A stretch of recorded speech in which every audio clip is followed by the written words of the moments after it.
Good evening, good afternoon, Free Enterprise fans, and welcome to this Waning Moon match in the Blue Moon tournament between bgrich419 and StupidSecksyFlanders. I am Dave, and joining me in the booth tonight is our restreamer Cubs Rule, our trackers Zaldi, and my co-commentator Blue Wizard.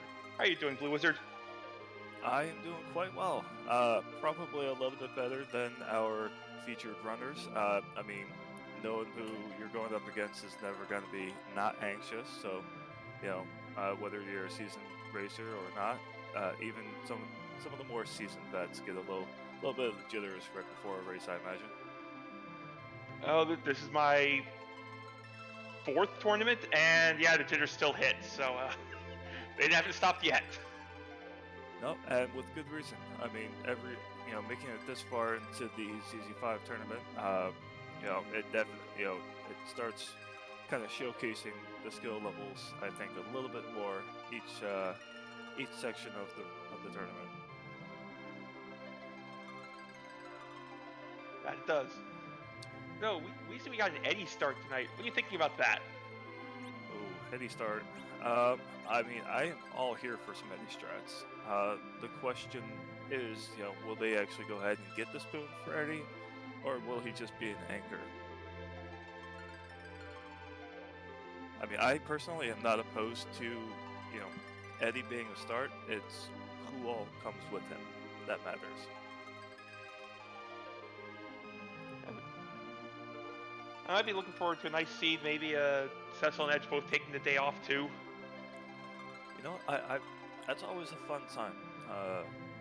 We see lots of Cecils and Canes and Edges, which just kind of take the level of difficulty down a little bit.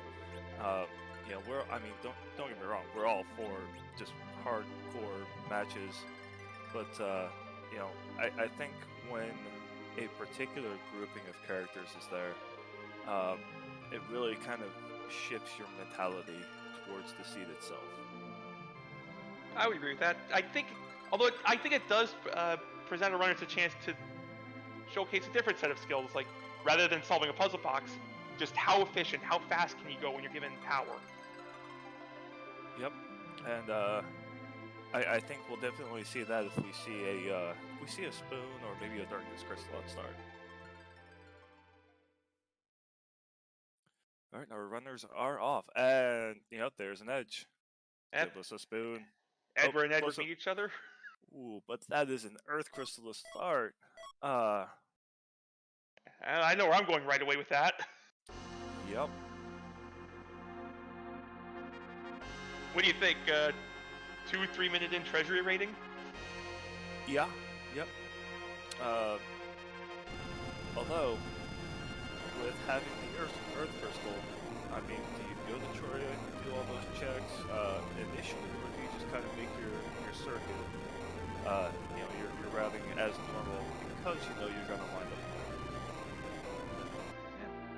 Yeah. StupidSecksyFlanders decided, I want to see what the characters are, while bgrich says, I want this treasury. Give me the loot. Both completely viable plays. Know who your party is, so this way when you do raid the treasury, you can just figure out what loot to keep and what loot you're going to sell. And we see bgrich going on to the side for the free Edward item. This is going to be one of those most awkward moments where it's like, no, I'm the real Edward. No, I'm the real Edward. We see a pigtail. The impasta. I could go for some good impasta. I'm here for it. Unfortunately, though, we do not have duplicates turned on in this flag set. It looks like bgrich, 2 minutes in, is going to play one of our favorite games. Is that the rate that treasury?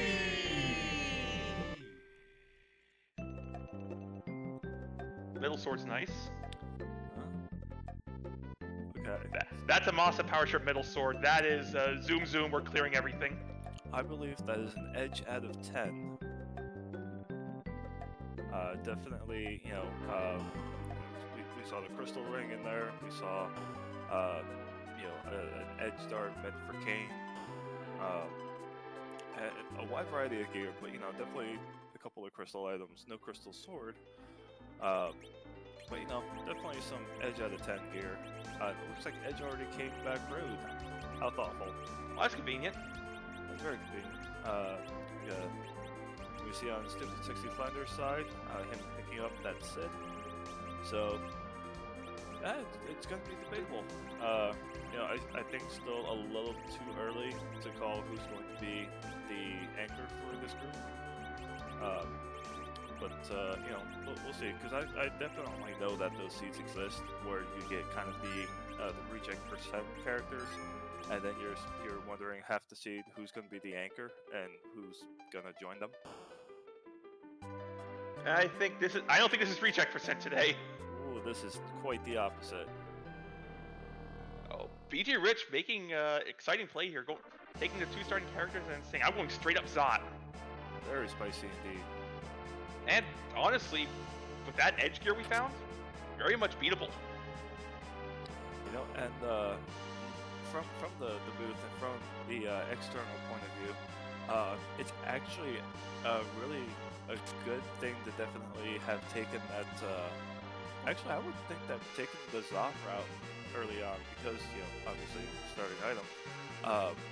Once you're out of Zot, when bgrich picks up that Rosa, well, Rosa's gonna now have exit.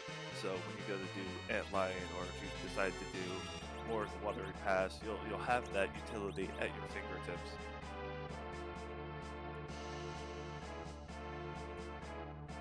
That's a very good point. bgrich is looking for the Flame Dog, it looks like. Coming from some of these back rooms,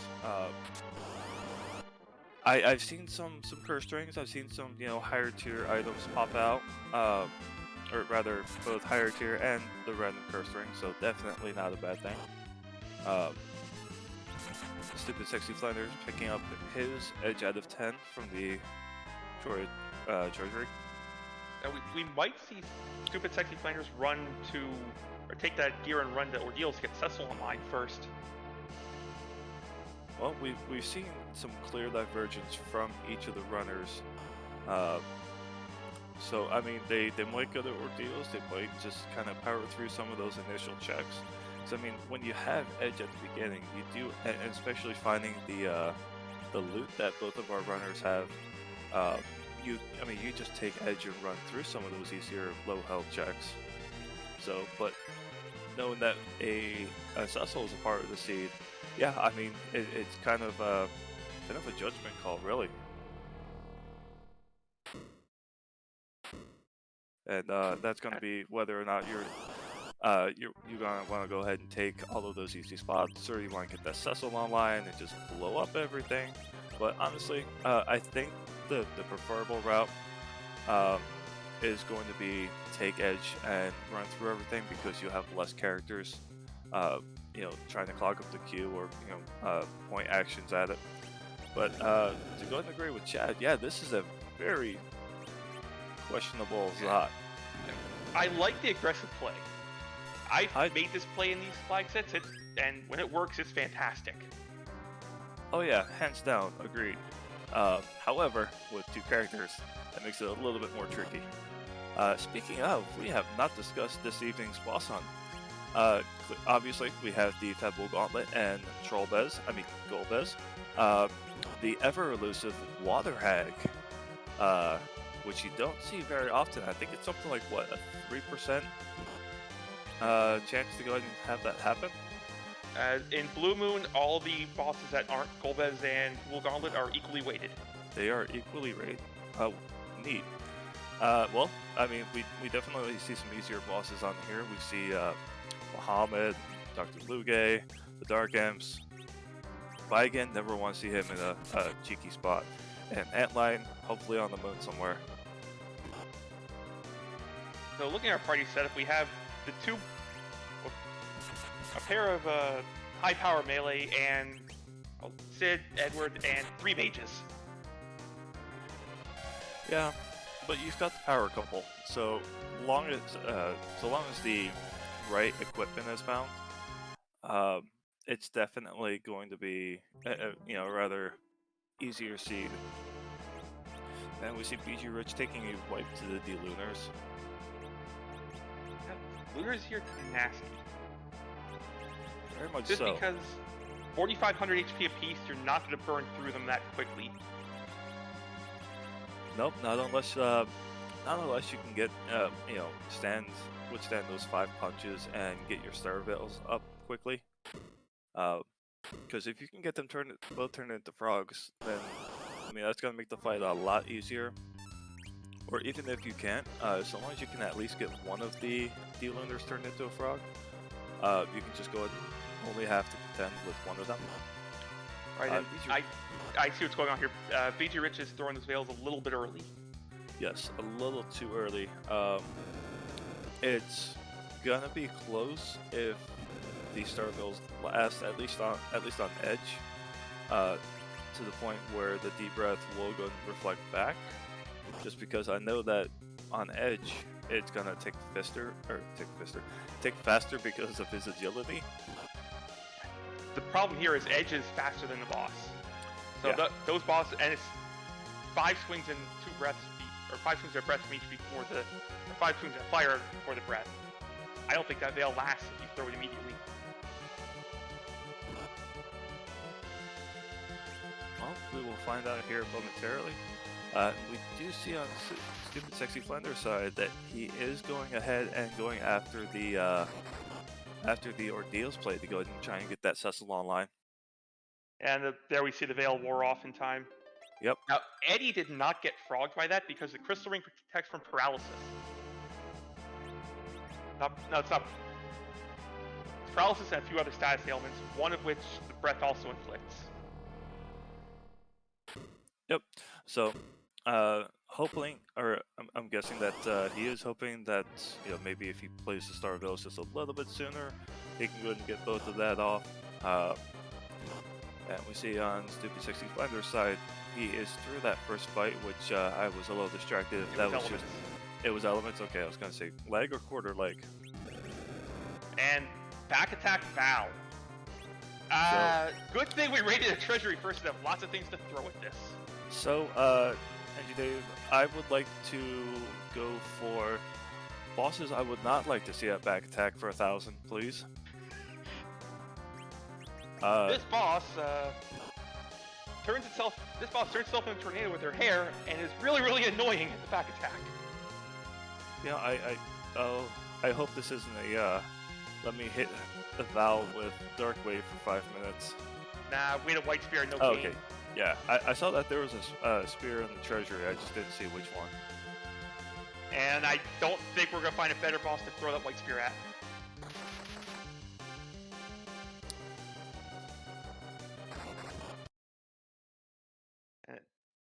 bgrich taking another wipe to these D-Lunars. I think the Veils again came out too soon.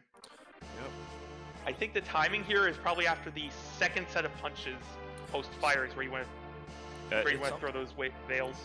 Yeah, second round of punches is going to be the route. I think it's something like trying to survive 5 punches. And it looks like bgrich is going to just say nope and stroll on out of here. Hey, you want even more strength here? Ordeals has your back. Yep. Just like Val did.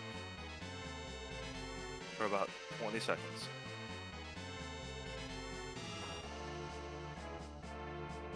And it's got an objective. Hey, yes, because both blue robes are going to be on the board. Unfortunately, 50-50 no shot. zombie dance party in the changing room. Oh darn. And here I am, hoping for one, especially with Halloween right around the corner. Dun, dun, dun, dun. Wait, is it that time of year already? Just about. I mean, I already started picking up some decorations today, so I'm with it. Although, the Water Hag is, already a bit in theme. We've got some dragons, some spooky monsters. Yeah, we got the classic robot, cyborg type monsters. Yeah, trying to get with it. Yeah.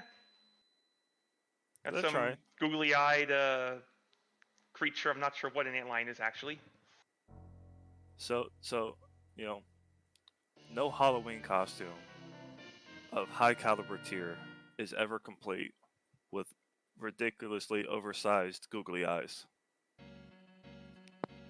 Well, those complete everything. Yep, googly eyes all the way. Oh, and we see on BG Rich's side, Dr. Luge. Now you got me picturing the Charlie Brown ghost costume, but instead of all the holes, it's googly eyes everywhere. Yes. But they can't, they have to be googly eyes of varying shapes and sizes. Of course.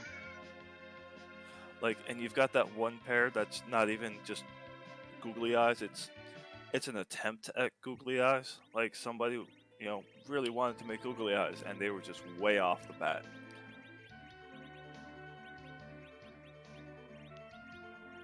All right, we see StupidSecksyFlanders with that Cecil online, equipping them to the nines with some gear and some make things go bonk and burr. And we find a second power shirt goes straight on Cecil. So and you've heard of first power shirt. How about second power shirt though? Keeping up the theme, we go to the waterfall and find a bunch of creepy dolls. Creepy dolls, a Halloween time favorite.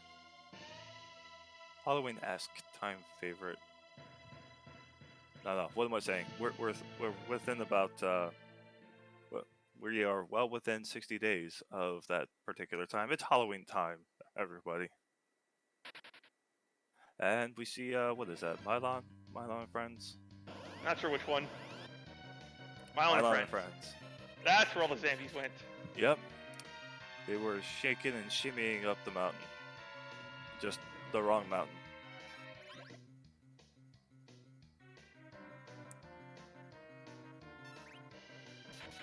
So, a question to you then.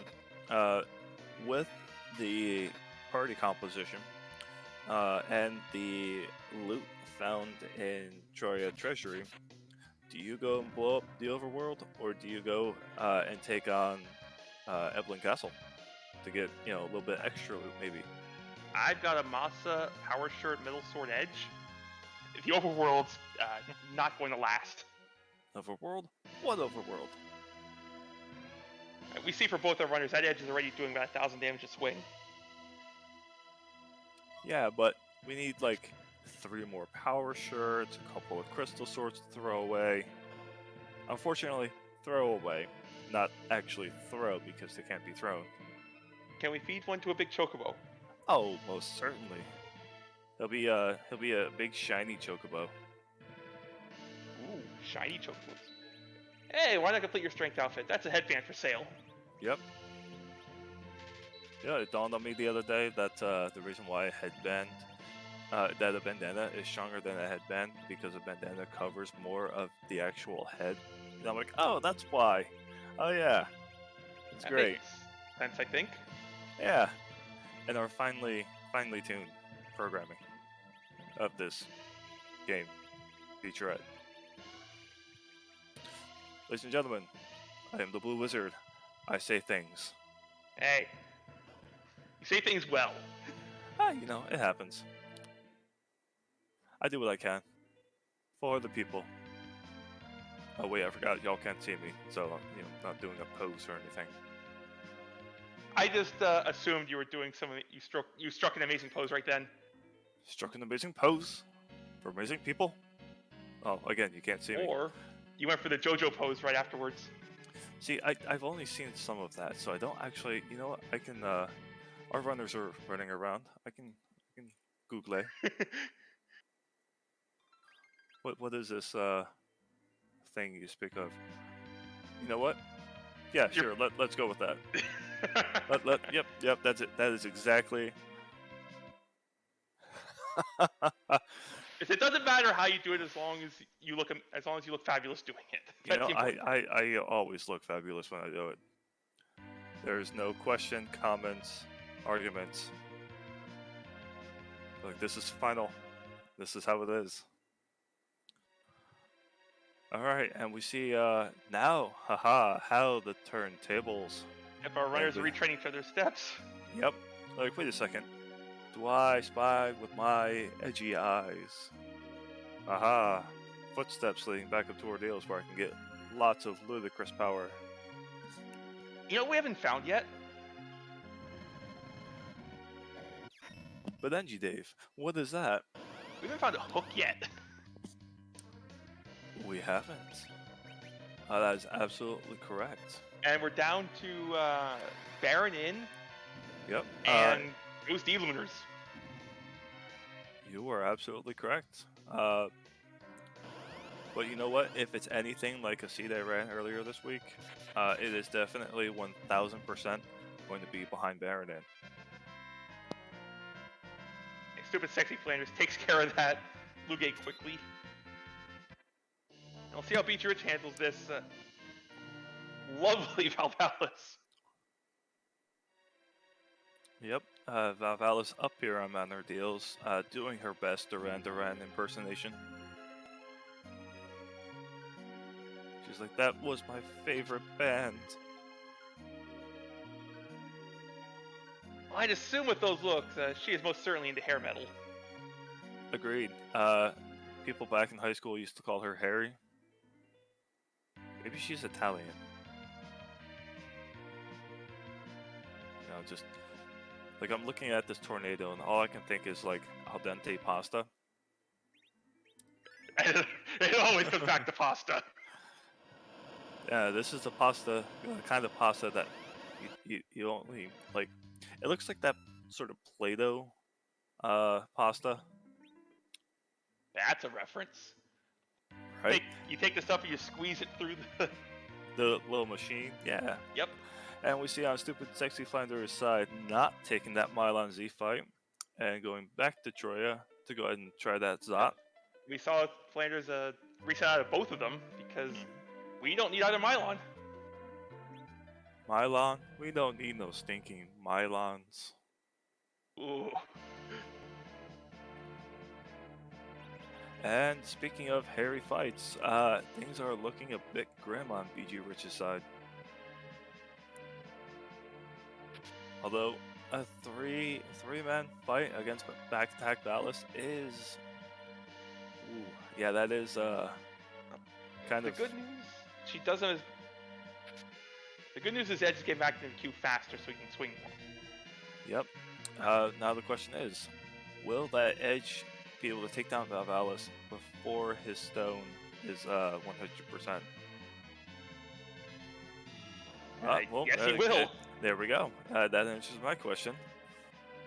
Hee. Flanders looks like he's also going to try to pet the doggo. Oh, yes. You know, a little bit of extra bonus experience and potentially a nice item. I mean, why not? I don't mind petting the doggo on T Wildish. It's still a decent chance at good loot. We know it's a samurai bow.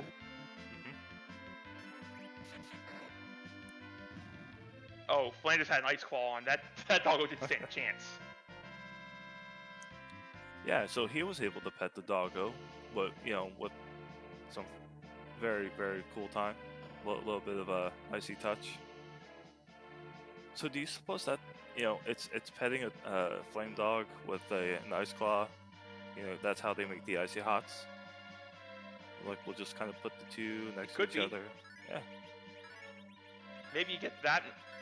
Maybe it's, maybe they take, you know, a little bit of fur from a flame dog, a little bit from a frost hound, and do some magic. Yeah, it's like how peanut butter is made. You know, two people running at full tilt at each other. One is carrying butter, one's carrying peanuts. Because that is exactly how that's made. Exactly. We'll see how Flanders takes on these D-Lunars.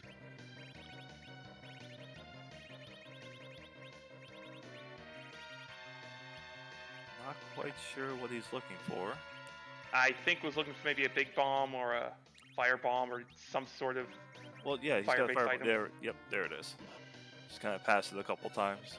Like, no, this is not the one. Oh wait, hang on a sec. Nope, that's not the one I want. Close out, go back. Maybe if I turn it off and back on again, it'll reappear.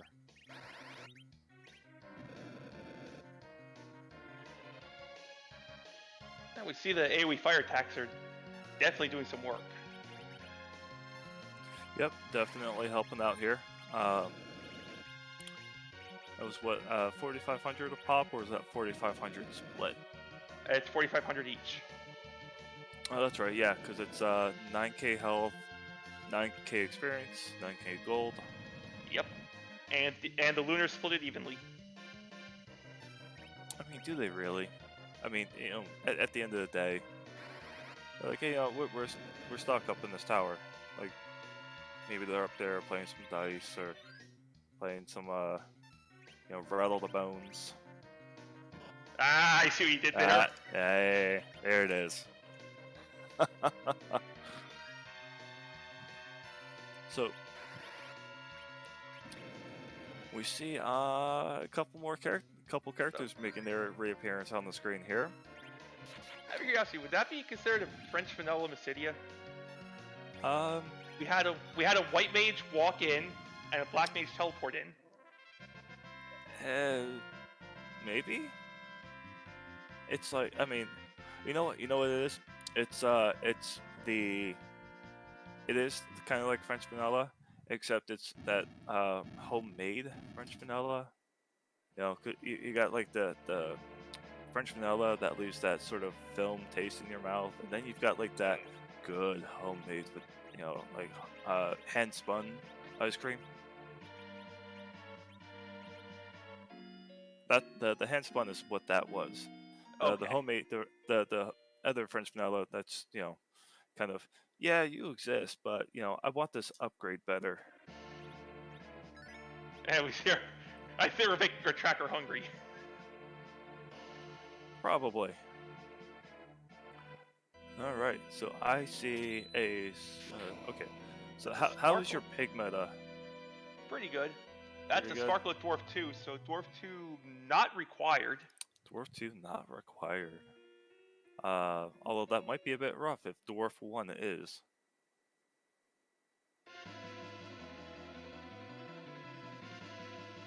Is that a white ear pig? Yeah, that's white ear. That's yellow ear, so it's gonna be a blue boss sprite.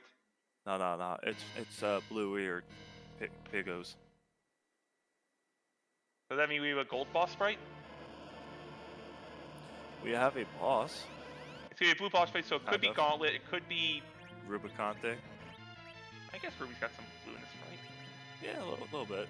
You know, blue spots. Boxing here is dangerous. No. Oh, never mind. Ice Claw. Remember Ice Claw, yeah.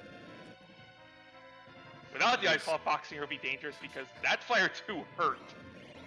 That hurts a lot. And then 2 hits. Leg is dead. Down for the count. And we see... Good gravy. I almost said Blue Wizard equipping Cecil to the teeth. Wow, I didn't know you were running this race too. Yeah. Worry not, folks. I know what I'm doing. 40% of the time, 100% of the time. All right, and yeah. I thought we were here to have fun. Right? I mean, yeah, we're all here to have fun, hang out, be groovy. Speaking of groovy, it looks like bgrich is raiding Castle Evelyn. Zeus Gauntlet, Power Shirt. I mean, sure, why not? 2 power shirts? Nah, 3 power shirts. 1 for everybody. Which, I mean, and those weren't even out of trap chests. Also, the hook is behind those D-Lunars. Yep. That is spicy and cheeky, and I love it.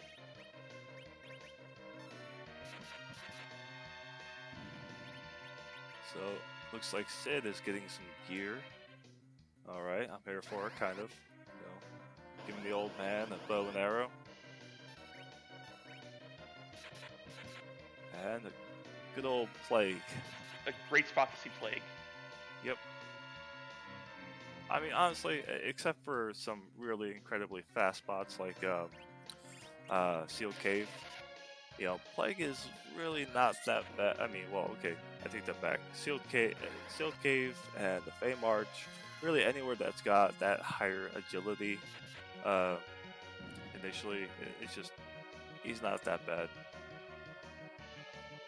Relatively free. And then you've got the worst plague, which is back attack plague when you're anchored with an edge. Yep. Because you don't want a fast anchor for him. You get a count, and then you don't get a turn until your count's down to 4. And then you're down for the count.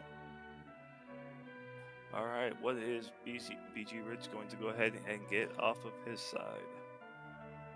That is an hourglass. That's actually... That's basically a rebuy on a trap chest. Yep.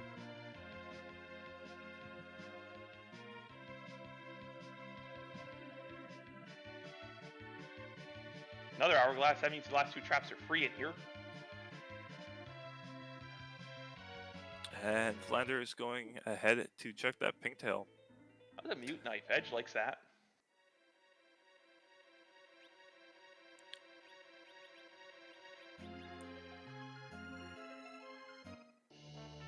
That is a crystal sword.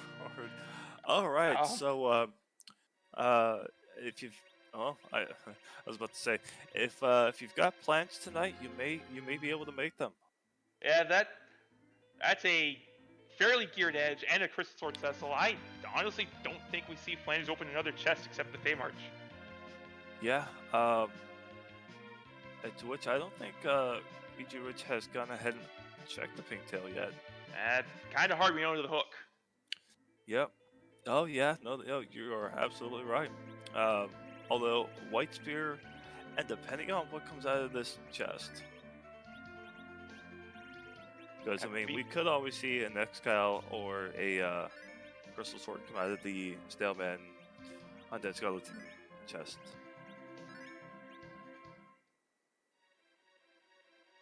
I just put a Charm Claw on for the Staleman.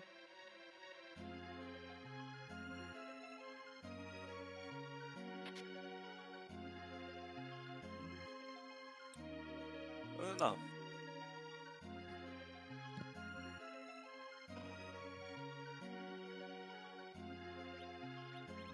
But I do know that Edge is hitting the Staleman for numbers. Yes.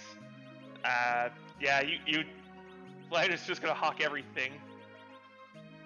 That is some delicious wine for sale.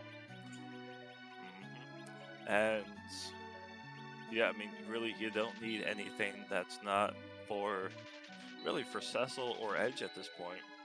Yeah. How much wine do you want? Yes. Yes, I want the lot, but because I think the only thing that a person might need out of here now, honestly, is a curse ring. That's it.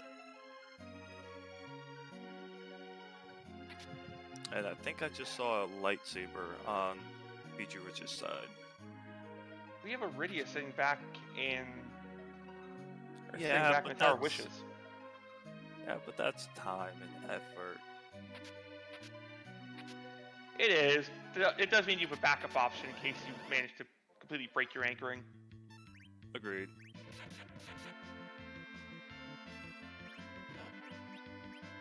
bgrich is getting some good gear out of this place. Definitely. 3 chests left. Protect rig, not bad. And knows this has to be the Mad Ogre chest since every other one's been opened. Yep.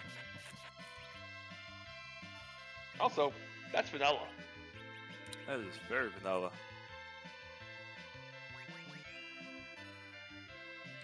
You know, but they're kind of like oatmeal cookies. It's like, yeah, we know cookies are here, but Mad Ogre, so oatmeal cookies. Well, I like oatmeal cookies. Well, depending on what it yields for treasure, it could be like oatmeal chocolate chip. Because like I'll eat some oatmeal cookies. Yeah, I agree with that, Salty. Oatmeal chocolate cookies are amazing. Yep. But now, if the loot is something like, oh hey, here's a shuriken for all of your efforts, then suddenly it becomes oatmeal raisin. Surprise raisin. Yep, Surprise. surprise.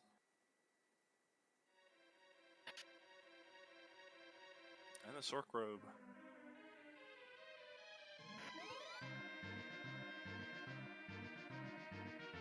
Well, I mean, something healthy with oatmeal raisin.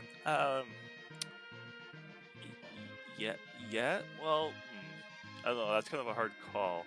I mean, are the cookies made with like a bunch of sugar, or are they made with something like a sugar substitute?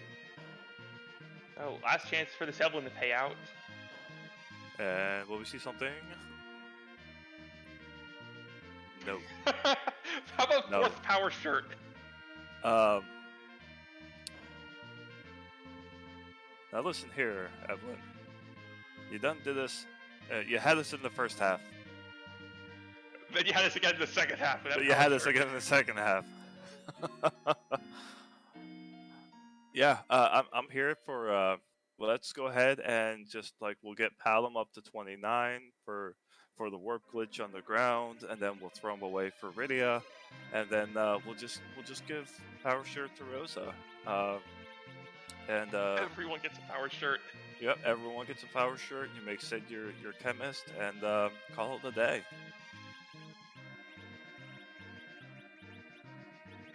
I am enjoying the power shirt that we've got going on this seed. Yep. We'll call this we'll call this the Fast and the Furious seed because of all the horsepower.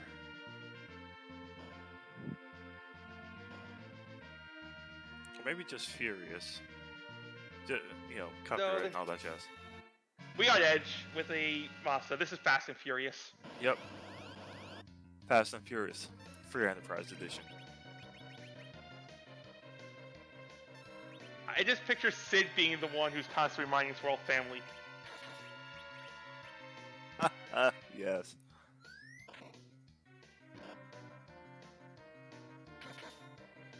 Now, would that be Sid, or would it be, like, Tala, maybe Fusoya?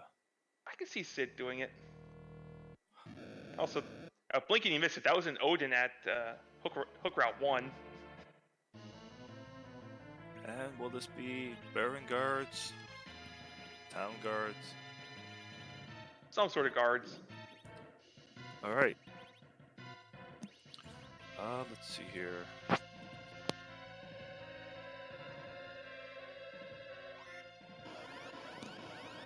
Alright, so, Dave, take us through real quick, why don't you? Given everything that we know right now, what would your routing be for the underground? It depends what condition. If I'm badly hurt, I'll turn in the I'll pan bonk first. Just because I can full heal after taking all the damage from that. I'm personally a fan of Dwarf first and Blue Moon.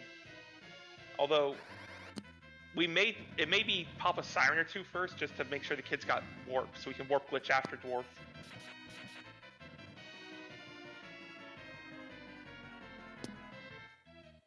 Definitely. Also, are you and our Restreamer Cubs rule in cahoots here? You're trying to get me to give up my secrets. I don't know what you're talking about, as our Restreamer takes notes furiously. Speaking of Fast and Furious.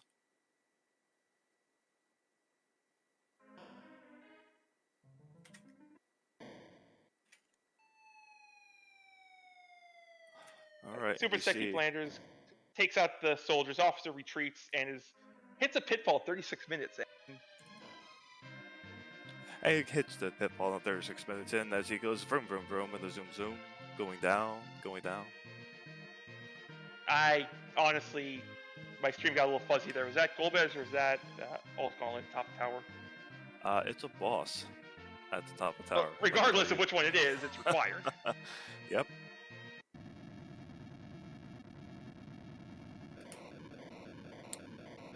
No, in all seriousness, I'm a huge fan of Get Warp if you need it, and then go to Dwarf here because it's 2 boss, 2 key item checks.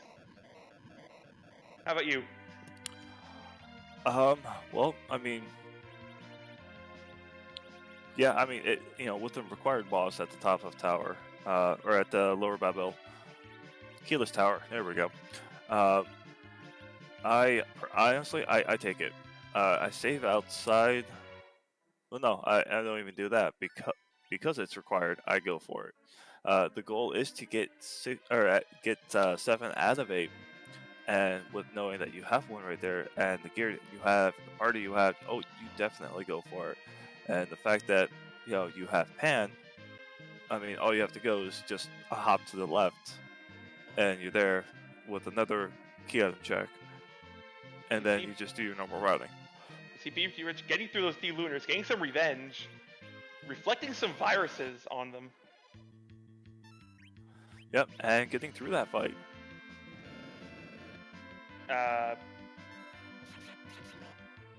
Did Flanders hit a siren? Or was that just okay? Encounters were turned on. Huh. Okay. Encounters bang on. Turned it on to knock down an anchor. Makes sense. Okay.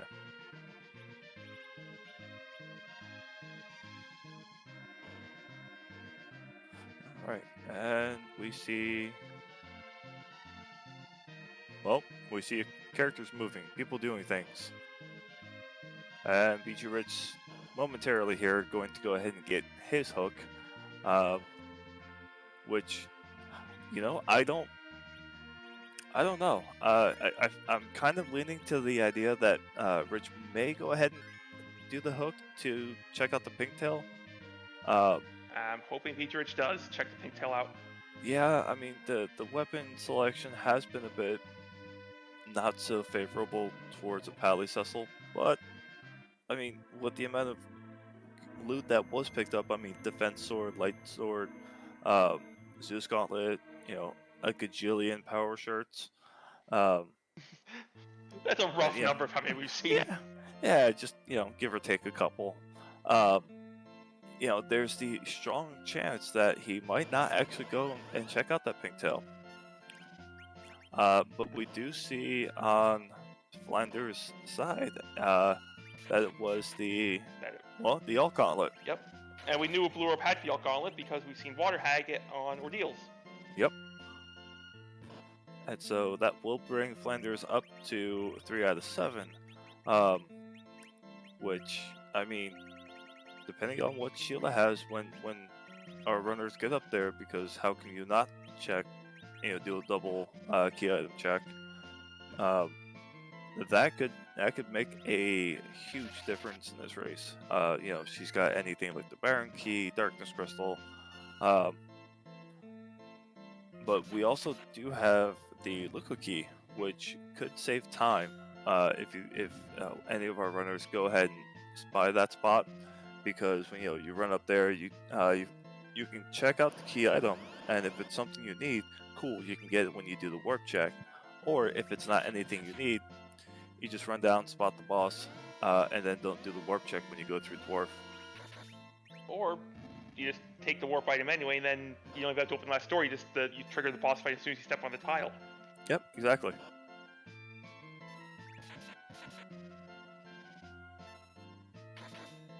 So there's something else I'm interested in with all these free key item checks running or floating around.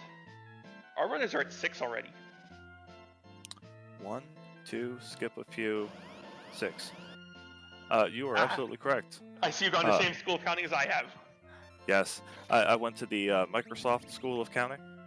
Thank you very much. So 1, 1.9, 3.02.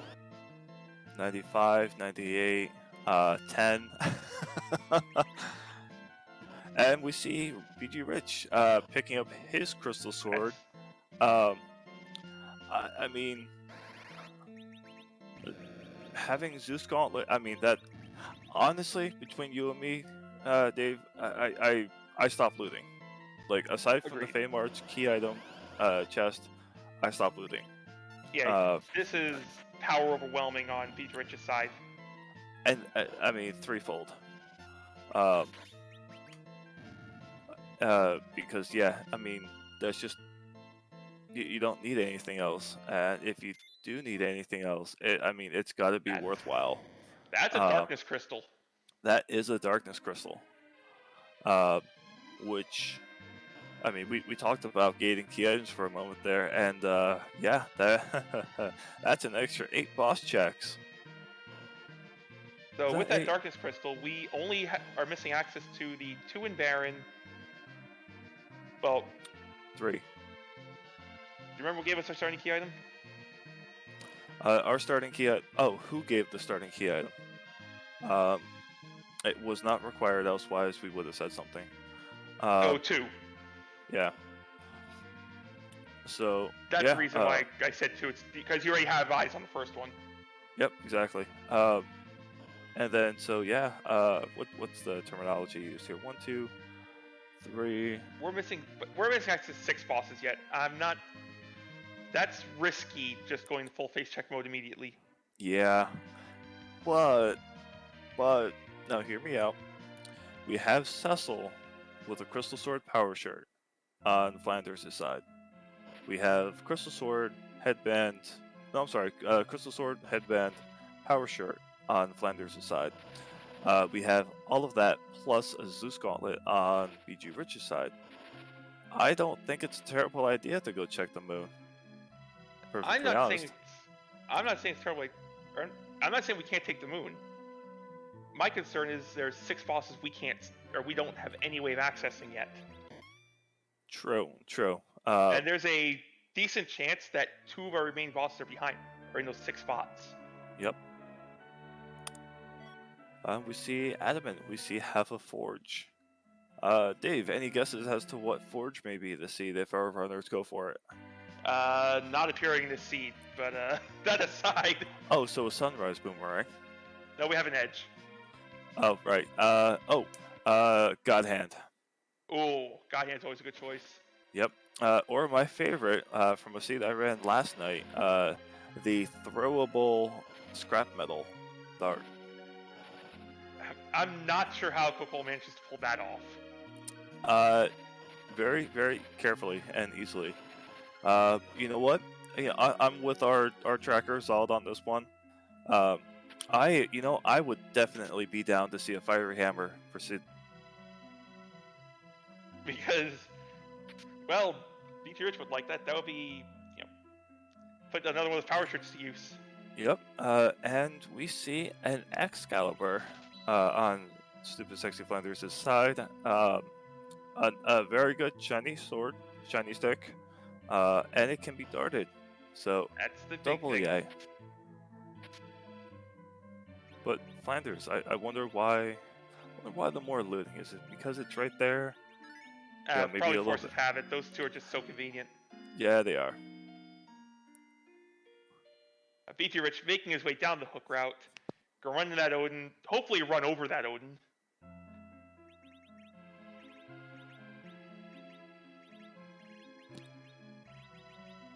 Yep, Odin on the hook route is never a fan favorite. I mean, it's great to see him here as opposed to, well, perfectly honest, any high magic spot. But seeing him here isn't too terrible.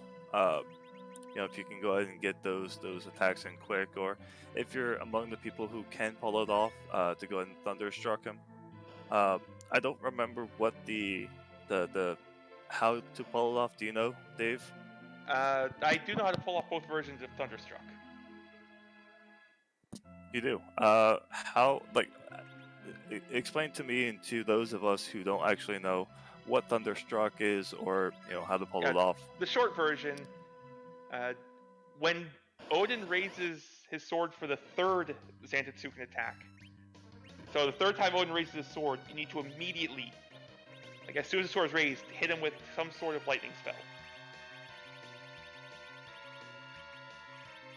So whether that be a Thor Rage, a Zeus Rage, a Lit 1 cast, usually it's done with the Thor Rage because the 2 characters that are likely to pull off Thunderstruck are Kane and Eddie, who notoriously have no black magic. Yep, and if I recall correctly, it even pops up saying that he was thunderstruck, and then poof, he's dead. Yeah, you get a little guitar riff from AC/DC, and then he vanishes.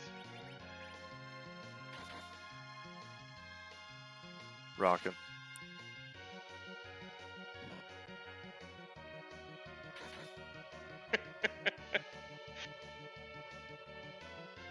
we we do see Flanders making the play in the Fey March. That is a required boss at the Queen spot. And I think our runners are both going to be very happy that antline is not one spot to the left. Very much so. One spot to the left means that he will go faster, he will punch harder. He's like the $1 million man, just that nobody spent the extra money on him.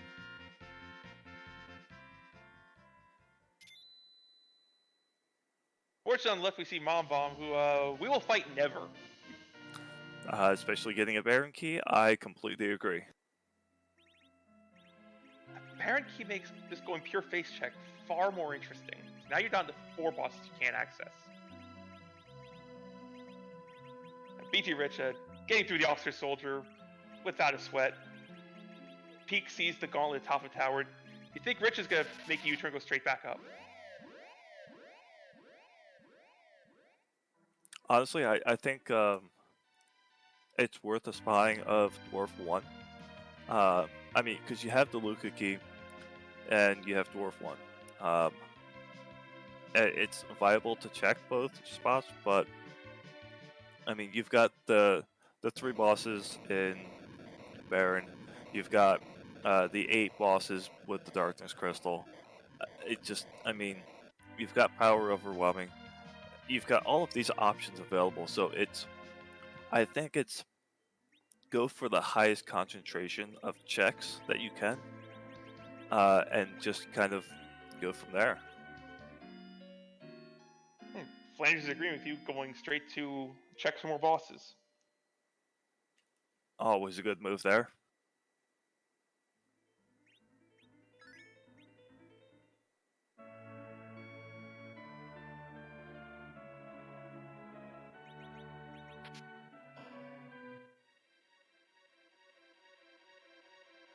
And while our runners are, well, for lack of better words, running around, let's go ahead and I'm just going to go ahead and plug / shout out all of our people. Go ahead and give our runners a follow. Go ahead and give our people behind the scenes a follow. Zald and Cubs Rule 21 doing the restreaming, Zald doing the tracking, and our runners bgrich419, StupidSecksyFlanders, and my amazing co-commentator, NG Dave. And a big shout out to you, Blue Wizard, to help keep this nice, light, breezy. Well, you say light and breezy. Meanwhile, over here, I'm apparently getting thunderstorms. So it's a little bit more breeze than I would like for while doing comms on a pre-stream. Oh, it was a boss gave us a Ricard boss gave us a Shining Key. That's the Dark Imps. I knew it was a red shirt. So Starfleet send it down? Well, they say the red shirts are the first one to die. Or so I heard anyway.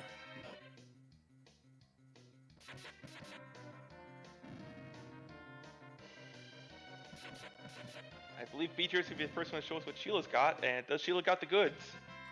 That's a rat tail, and more strength gear. So much strength gear. So I apparently did not get that on my screen. What did she have? Zeus Gauntlet.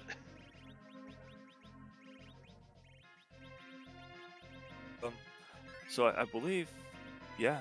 So how hard would you like your characters to bonk things?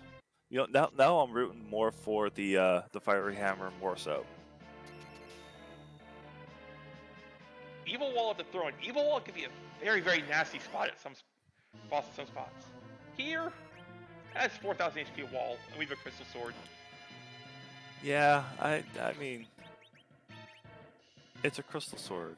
Oh, but is Flanders is Cecil back road? I think so. Because I feel like he should be hitting for more than 2k in this spot, or 3k. Could have been a low roll. Both of those are within normal variants, so hard to tell. Yeah, plus, a 3k swing with Zerk, so 50% bonus. Yep, and we see on BG Rich's side, I think BG Rich is all about that loot this seed, which I am right here for. My inner loot goblin is just in glee. We're gonna get a peek at the forge. We are.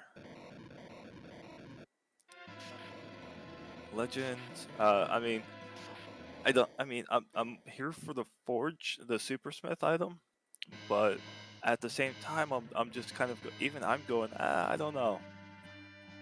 Defense sword, Stardust rod, apple, and was that a That Hanzo was a steel? Mura. Mura. Perseus Okay. arrows. So let Rosa shoot things. Let Rosa shoot things. Yeah. You know what? Yes. I want to see quad zerks this game, and I definitely think that we definitely have the means to pull. You know, we do have the means to pull it off because Rydia is in the tower. I did see a Shura available. Let's do it. You know, we can even give Rydia. You know, there we go. We can let Rydia hit things from afar with an arrow.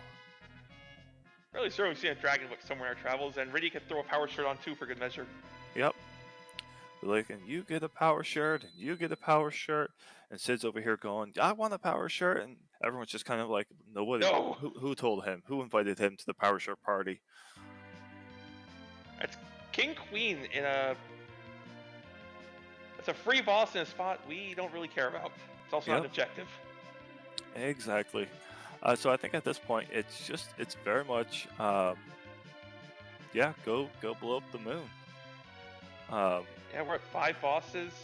Oh, actually, yeah, and Flanders going ahead, gonna find out the news about the his other half of Forge and the Rat Tail, which Rat Tail could have Twin Harp or package. We know the Rat Tail is the Legend Sword, though. We do, and I'm just saying words at this point, apparently. But more importantly, that Rat Tail is number 10. That is because, folks, we know how to count. We are trained numbers professionals. And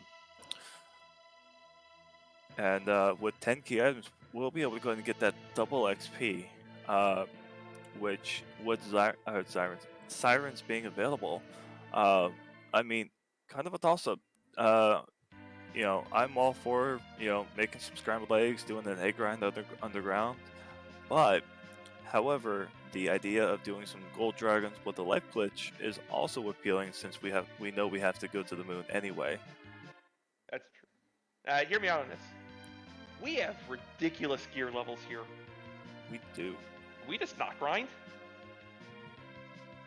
I mean, you know what? That is a very appealing approach. Because I mean, you've got so much power on your teams. We've seen the majority of anything really scary. I mean, we've gotten rid of Val, Eva Wall, Antlion. I mean, there's not much that's gonna be. We've seen the Gauntlet. There's not much that's gonna be really intimidating. You know, I mean, aside from the Danger Noodles, Leviathan, and Ogopogo, Wyvern is always going to be rough in the wrong spot. And if he's anywhere on the moon, that's still going to hurt. Yeah, I mean, anyone else is just going to be really not that difficult. And we see Flanders going ahead and checking the forge as well. So Flanders is looking for the Fiery Hammer. And he'll get his arrows here momentarily.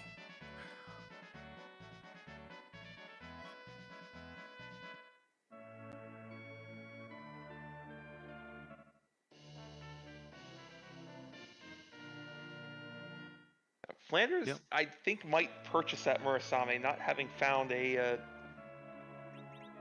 big upgrade for Edge. Yep. And it looks like that he is going to.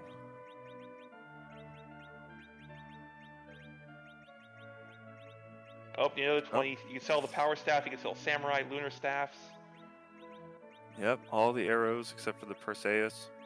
You sell samurai armor, you got power shirts, you don't need it. Yeah.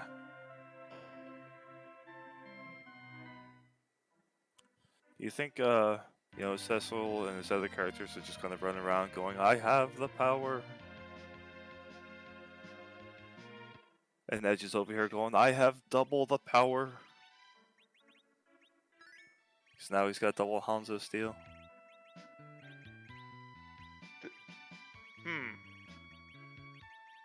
Bit of a stretch. Does he get a talking cat to join him when he does that? Would be cringer. Well, you know what? Hang on. No, really, Chocobo. Oh yeah, we could. The Chocobo could play the role. Yeah, Chocobo. I was thinking about Mage, but Mage has a robe on. It's a bit, a bit beardy. That's a turtle in Dwarf. Not required, so we know neither Dwarf spot's going to be an objective. Yep. So honestly, I guess kind of a tough call, because we know the Dwarf 2 is not required. Nobody knows what's over in Luca Cave. So it's do you go peek Luca for that quick 2.5 possibly or however long check, and we did see bgrich take a wipe-tide Antlion. Oh. Antlion there can be rude. Yes, can be rude if you're just hitting it with those basic melee attacks. And I don't believe bgrich is anchored as well as StupidSecksyFlanders was. I also know you do not want Cecil in the middle for this fight. Well, no. If anything, I mean, based off of what I kind of saw, I would probably stick Palom in the middle. Possibly. Or Palom in slot 2. Cecil in the middle is going to end very poorly. Because bgrich has... Oh, let me see. Yeah, he's got Sid. And this is the problem with that's 3 swings before you even get an action off. Yep, and speaking of Wyvern, we see the Nope Bird. Fortunately, we had enough HP to simply tank the opening Mega Nukes. It's only one roll here. Yep. And I mean, again, with that power overwhelming on Cecil, it's just going to be, who can hit harder first. Oh, and we see on bgrich's side, attempting to do back row cover strats with Cecil. However, because of parry, it will actually not provide cover. There are instances where you can go ahead and get the cover off while parrying, but that's because the action is still in queue. And we see here the queen spot is ridiculously fast. It's somewhere in the neighborhood of 60 agility. Yep, and while not required for the bosses, that is a very that is a very how do I say, promising Dwarf Castle. Yeah, I mean, with the pass and pick up an Avenger. Yeah, it's not key. Put a child in the middle to make everything go faster. With how fast the queen spot is, you want your anchor to be slow. Yes, unlike the overworld where you want everything to be fast. Because, to put it bluntly, you're not outspeeding the spot. Nope. Much like no one's ever going to outspeed the Sealed Cave spot. Sealed Cave is in the 80s, isn't it? Or is that 68? It's among the top. Like I want to say it's top 3 fastest spots. That's 68. It's one off Zeromus.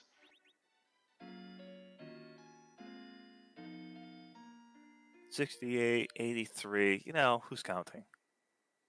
It's still redonkulous. All right. So we see Flanders going ahead and checking that sealed cave. Wants to make sure, leave no stone unturned before I need the moon. Yep. I can't say that I blame him, because, once you're up there on the moon, you don't want to double dip. You want to go up there, you want to make your round, you want to get your key items and or bosses, and be done with it, because that minute and a half trip each time, so minute and a half to the moon, minute and a half back down to the Earth. That eats up a lot of time, and that can make a difference in seas like this. It can. The good news is we know Flanders knows he won't have to walk the LST twice, having that pass. bgrich did take another wipe to the end line. This, let me count: 1, 2, 3, 4, 5, 6, 7, 8, 9.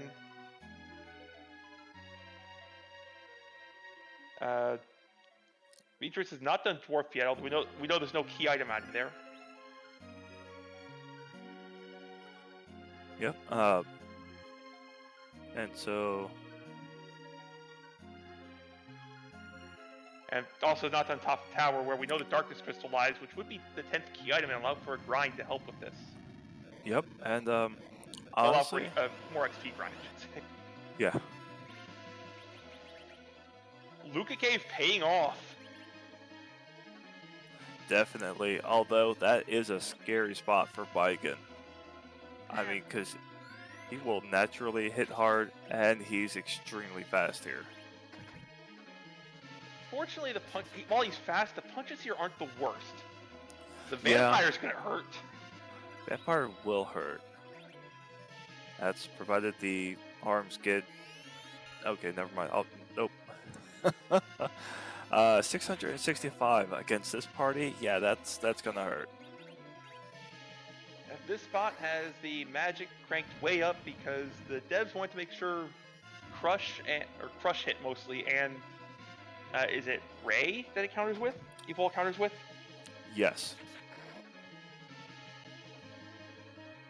And with those quakes, and I mean, honestly, between Quake to deal with the arms and that Pally Cecil just going burr like a freight train, because trains go burr, especially in this game. I mean, he's just gonna make quick work of this wagon. Meanwhile, on bgrich side, we do see another attempt at the antline. We have Cecil manually covering Edge and casting tier 2s on himself, and Edge zerked up. Hey, I mean, it works. Although, yeah, because even just doing a Cure 2 will go ahead and still allow Cecil to cover Edge. And we see Rich through that antline fight, getting his third boss on the table.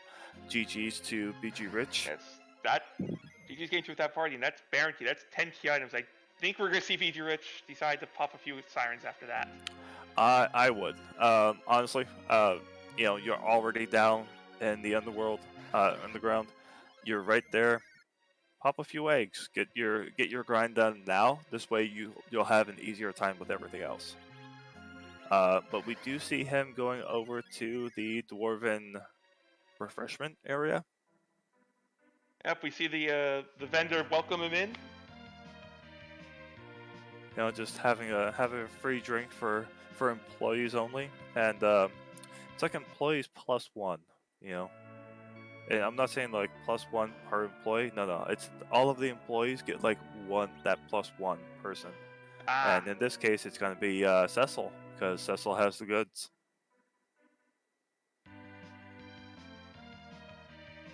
All right, we see. bgrich says, "There's a boss here," which our runner's memory is better than ours about that. Yep. Hey, that's okay. We can commentate on it later. When they get there. That's what we're here for, right? Yep. All right, and it looks like StupidSecksyFlanders is going to the moon. Needing only one boss, Bahamut or Golbez. So it's probably gonna be Bahamut, Golbez, or Reset a bunch of times. Yep, I feel like it's gonna be Bahamut, no, Reset. Bahamut, no, Reset. In that exact order. Then it's gonna be Golbez, really? Yeah, fine. although from what I've seen of my share of these seeds, and I'm sure that you running your respective Blue Moon seeds have seen this as well, there's always some kind of twist that takes the seed, for the most part, to run longer. Whether it's a rabbit hole of gated key items, or all of the correct key items were hidden by a boss, that you just wouldn't think to check, because never in a million years. Because we, while having access to the moon, and still only having one boss left, one of two, that it could be. So There is still the possibility that being in face check mode doesn't mean that the boss will be available. So what you're saying is neither of them are on the moon. One's at Package, one's at Twin Harp. That's exactly well. It could be one could be at Package or Twin Harp, or in the Super Cannon room, because we haven't found the tower key yet. So, 33% chance it's a go mode if it's behind one of those. But given how the seat's going so far, it could very well not be in Cave Bahamut. Oh, it's not there. There was just some calamari in Cave Bahamut. Sushi. BG Rich going to make very short work of this wall. Yep, and definitely just gonna make their way through. Let's see. All right, and so I know that a lot of people have a lot of different takes on how they like to go through the moon, go through the LST. Or do you have any particular favorites that you've seen, or any just runners do? Yeah. I think how you handle it really depends on how many bosses you left and what you found. In this case, needing one boss with the pass, I think I still like a top-down in this flag set because you're purely on boss checks. Yep. I've become a bit more of a fan of doing. I have to actually put it into motion to be a true fan of it. Of just going the bottom up route, because you're gonna have those three bosses down there, the Crystal Sword,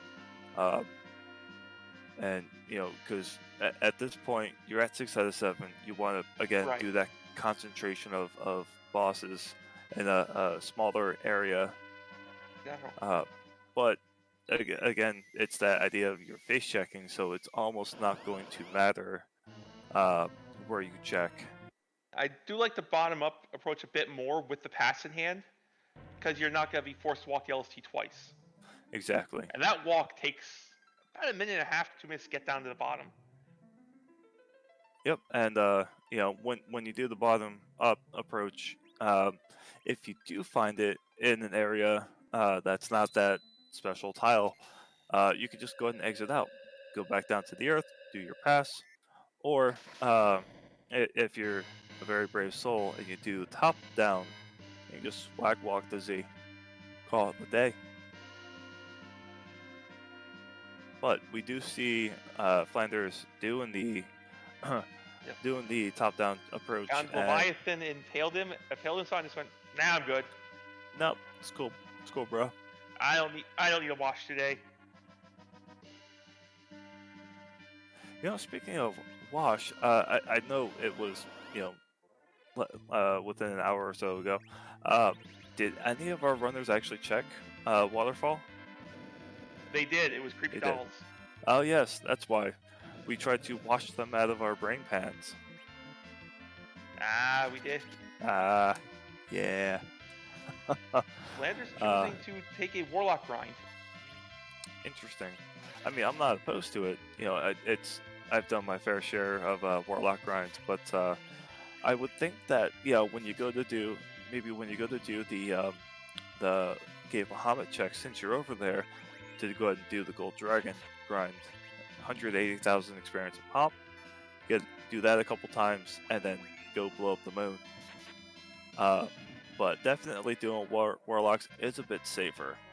And it's almost the same XP if you get double life, if you get 2 life glitches off. See, that's where my knowledge was kind of lacking, because I didn't actually know the experience. If you can shut them down, it's not a bad fight, especially if you don't have dragon killing gear. True. But we do, speaking of dragon killing gear, we do know that on bgrich's side, he does have those 2 hourglasses he picked up from Cave Evelyn. And Flanders just bought a 10-pack of them. I mean, you know, what do you need 2 out of a decrepit castle for when you could just buy them? bgrich did choose to take the king when he fight. Got a Leviathan orb for the trouble. That may have been I just want the free XP. I mean, definitely does not hurt. You know, yeah, because right now, when you're uncertain of where certain bosses are, where key items are being held, you know, it doesn't hurt to go in a little extra prepared. Oh, bgrich doesn't have the Darkness Crystal yet, so maybe someone's searching for that too.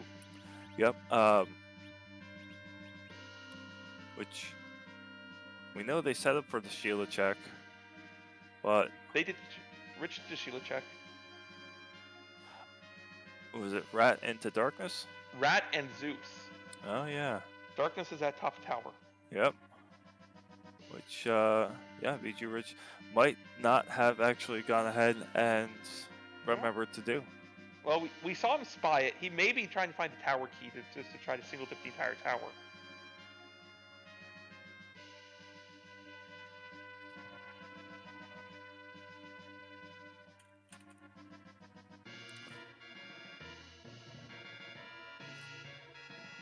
And we see the ever prominent dancing turtle. And Flanders done with the grind, having taken a few sets of warlocks. Going to show us what's down here in the loot. 3 bosses down here. Yep. So let's see. A quick save. A little bit of healing. All right. And behind door number 2 we're starting with is Laughing Man. Don't reset out of that. Don't reset. No. Take that. That's okay. That if I was in Stupid Sexy Flanders' shoes, I'd go ahead and reset, do a quick size up, and then go ahead and take it. Because you can go ahead and size or piggy, or turn on encounters, get into 1, venom up your party. Yeah, that's a very good point. So not a bad thing. Probably saw it was like, haha, that is my 7th boss. I'm going to go ahead and prep for this beforehand. And, you know, hitting his mages with size so they can still cast, and his berserkers with pig so they can still swing. All good there. That's fair. Me personally, I'm always, you know, a thrill seeker, and that I'm going to, you know, I'm going to go ahead and see if I can get that venom off before he kind of wraps everyone up. Now that wasn't happening with the Venom caster in slot 1 like that. Nope. Palin gets eaten. We just see on bgrich's side, Wyvern Rosa just said no to that Mega Nuke. Rosa, the dodger of all spells, big and small. It looks like we had Cecil survived the wave of munching, as did, is that Rosa down there? That is Rosa down there. So leave it up to the power couple to stand up against Cecil's dark brother.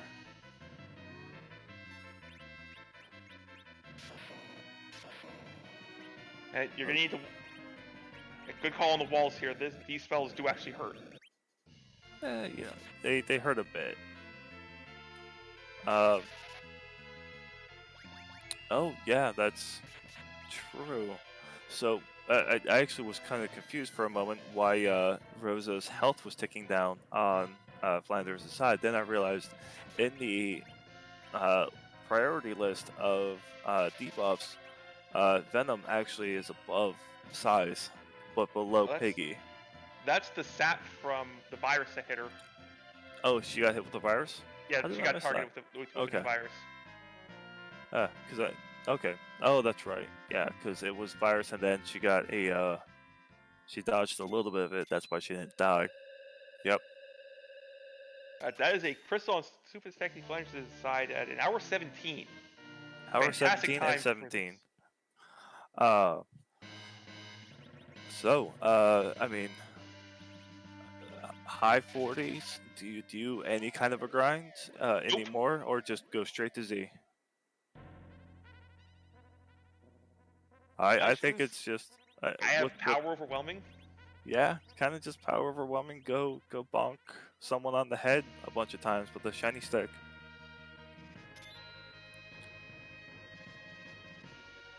And you have Rosa there to keep you standing. She's over 2,000 HP.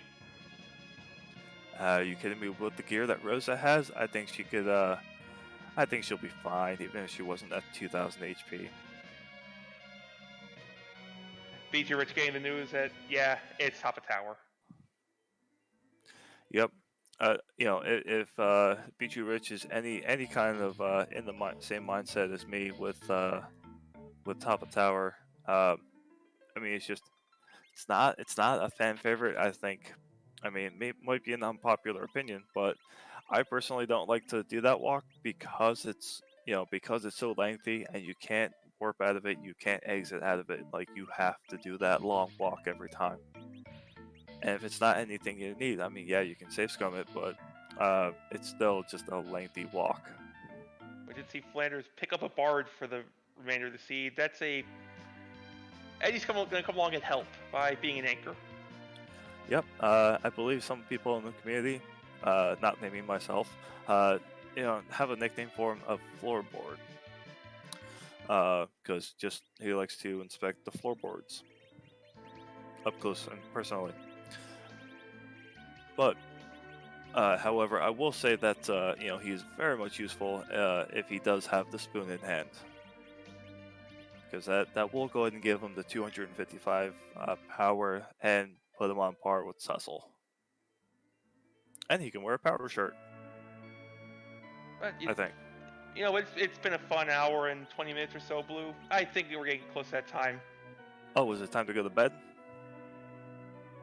Is that how it works? Is that what all the nighty night icons are for in chat?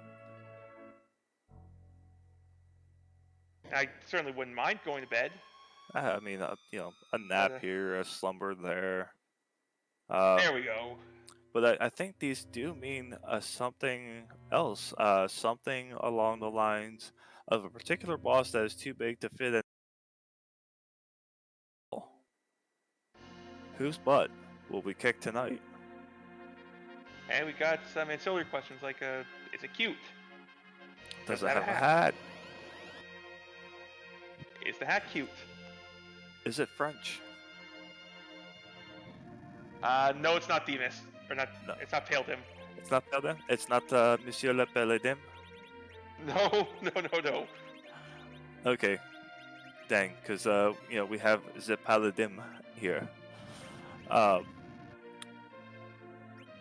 does it have a butt even? Because it could very well be one that is lacking in that particular department. And we have a. Yeah, every time I see that, I think of the. Oh, this is a great one. Fantastic. Paintimus. Well, Paintimus sort of plays an instrument. Instrument of your demise. Dun dun dun. Or at least I imagine that's what it would say. Yeah, that's Scholars point out. Mario Paint is an instrument, so sure, it can play one. Yes. Paint me like one of your Frenchmen.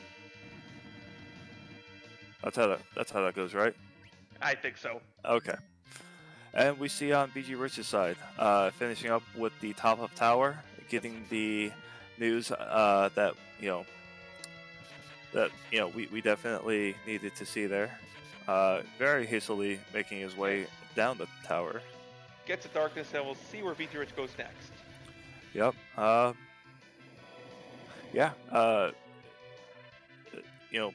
Trying to put ourselves in his shoes for a moment. It's an hour and 22. You've got 5 out of 7 bosses. I mean, what do you think? Go do a quick trip to the moon? Maybe honestly, try that cheeky Luca check?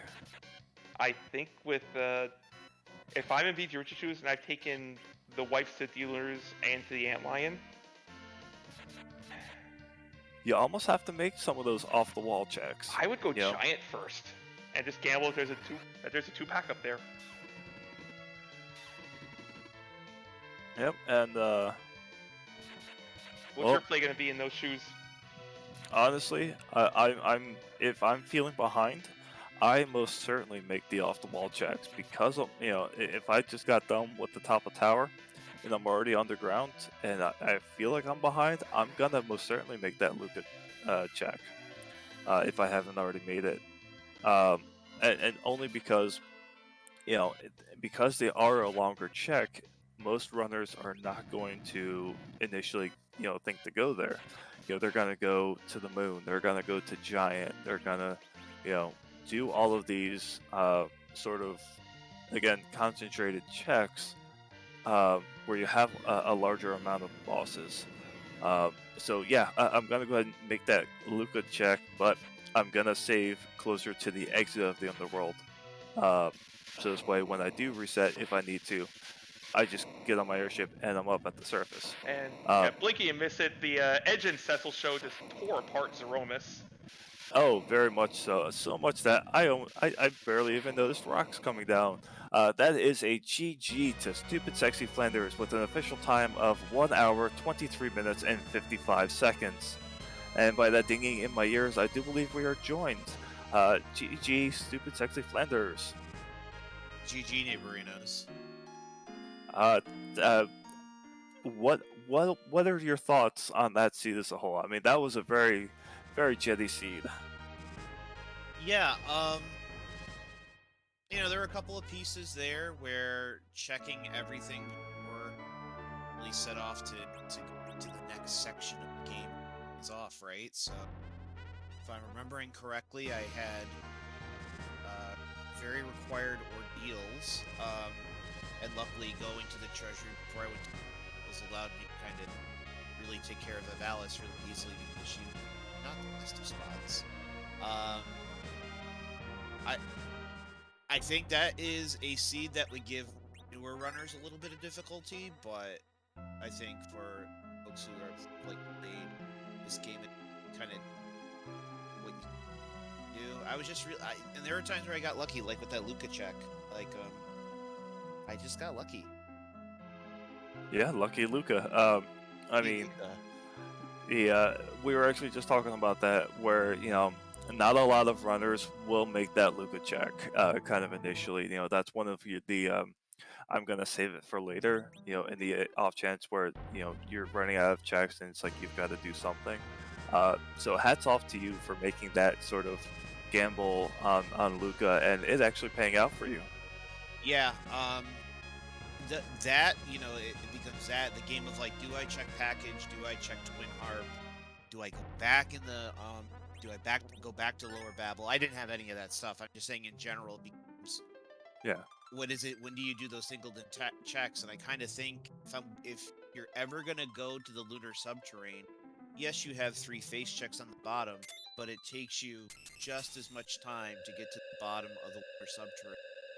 I feel like, or just about as much as it does to make 1.5 of those checks that are on Earth, that if you go to the back, and by the time that you realize that, oh, my boss isn't on the moon, probably done. So if they're not in ideal spots, it just becomes guessing, it becomes hide and go seek. Yeah, I mean, and we saw that for a split moment, like both I and NG Dave were divided when you saw Golbez in the ribbon room when the reset occurred, and it's like one of us is going, oh, why did you reset? While the other one's going, they're setting up for a Golbez fight. Oh, I thought you saw it and said nope. And so was that the reset? You just wanted to be safe, be certain you were safe from the gas. Yeah, I wanted to make sure that Rosa had survived that fight, because I really didn't want to have to go and do a siren with the gold dragons afterwards. And I know Golbez doesn't give full experience points, but he gives enough that I knew that Rosa, I don't remember if she was quite under 2,000 or if she was like kind of on the borderline, but she wasn't quite where I love her to be, even then, when I went to the Dyrmis fight, she still wasn't quite where I usually like her to have like 50 at least, which is why I end up losing because I end up grinding.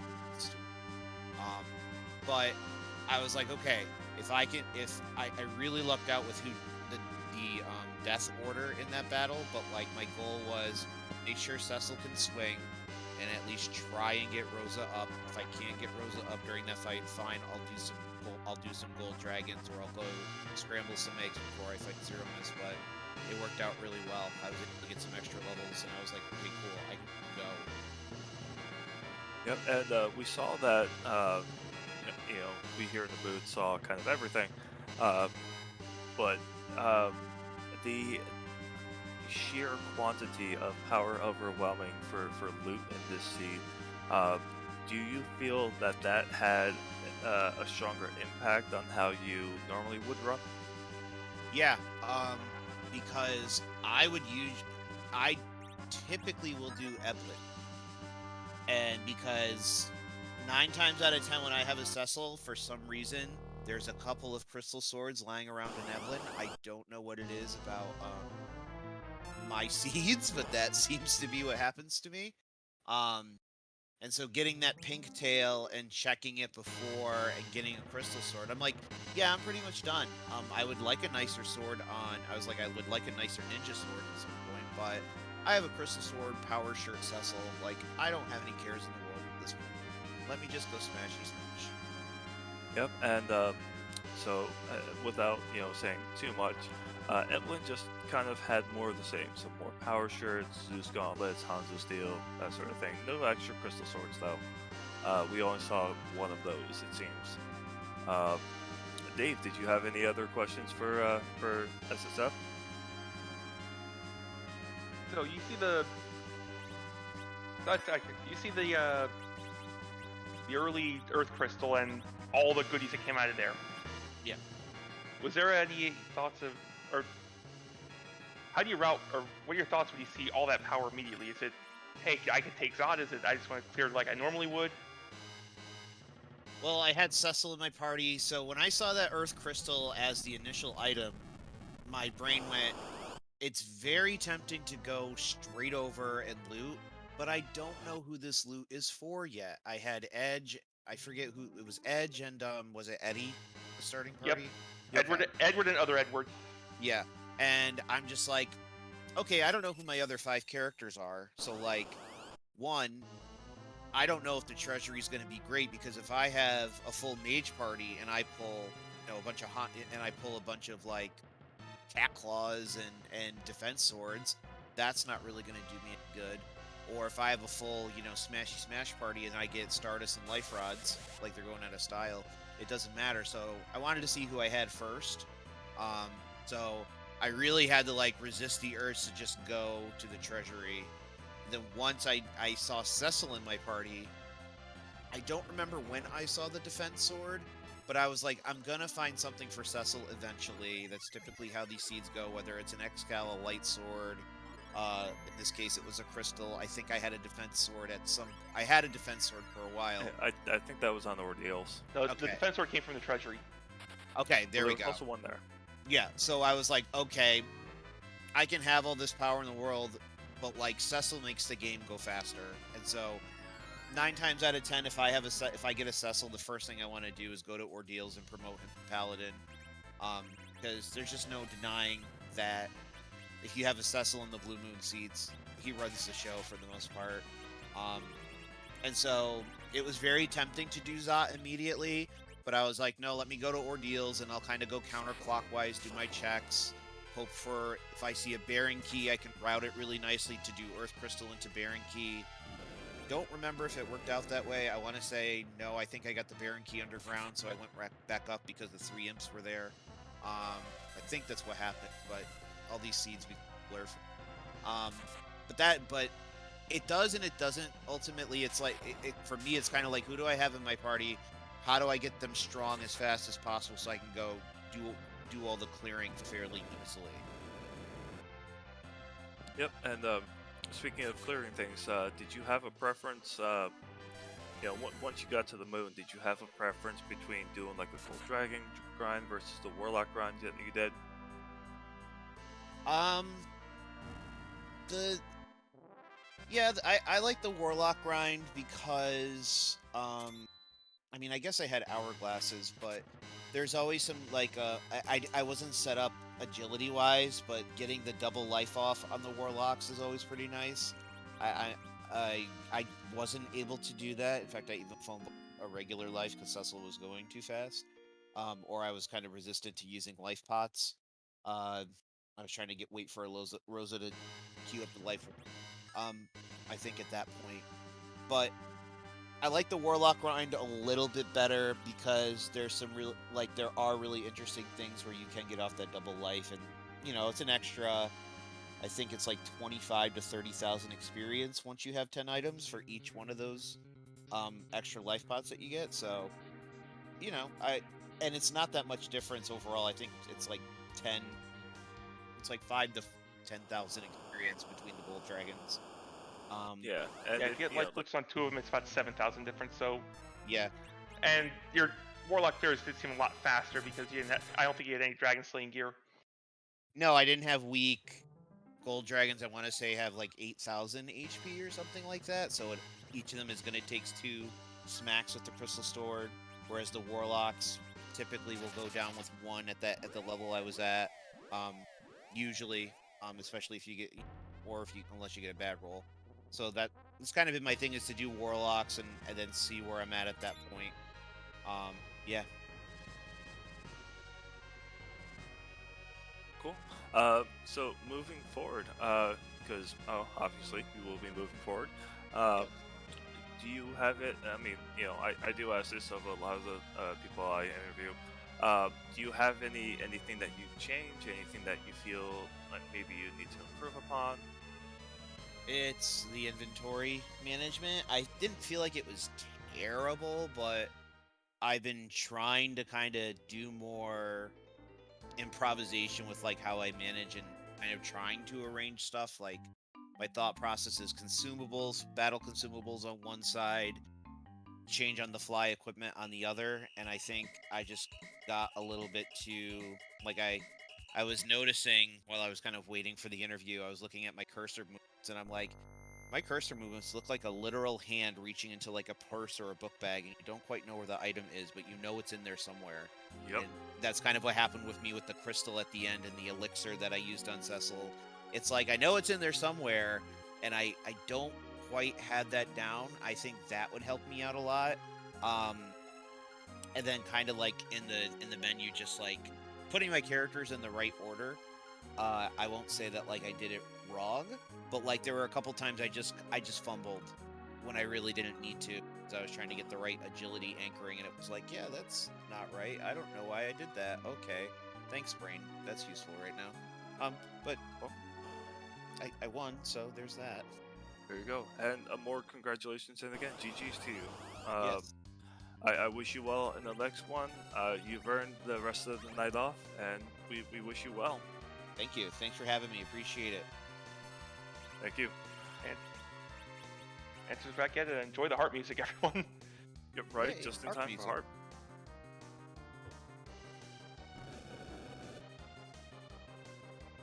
Okay, Eddie's not quite doing his thing yet. Yeah, that's fair.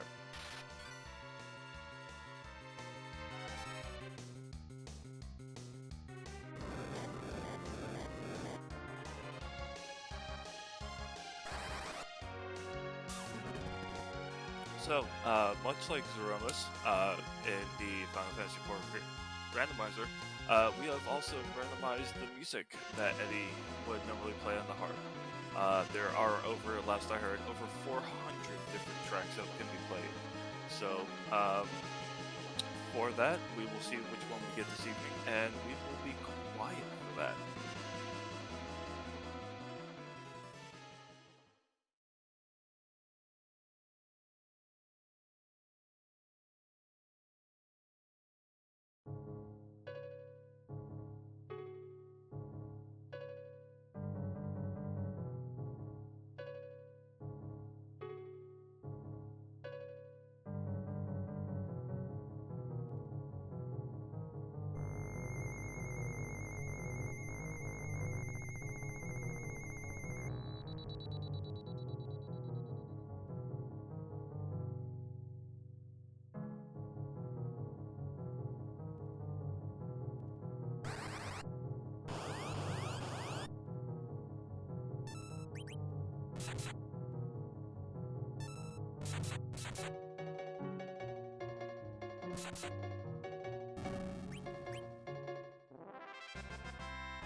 And a very short-lived Etherworld from Yes. Final Fantasy X on BG Rich's side.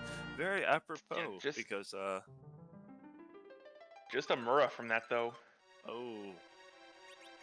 Well, we know that BG Rich is running out of checks. I think he has just Super Cannon package, And the Giant. Yeah.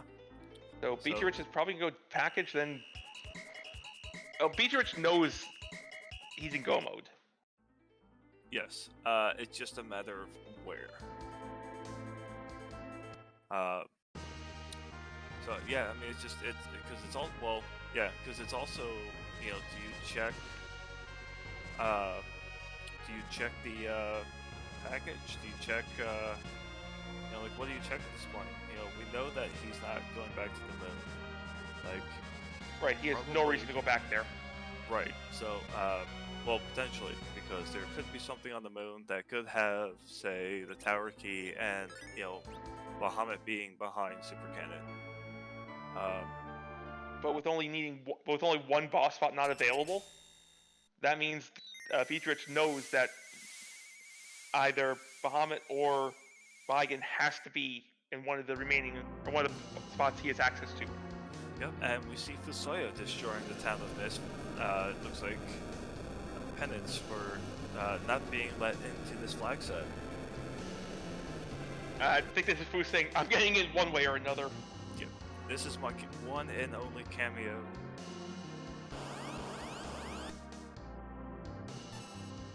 Oh yes, the ever-elusive Pig Mage.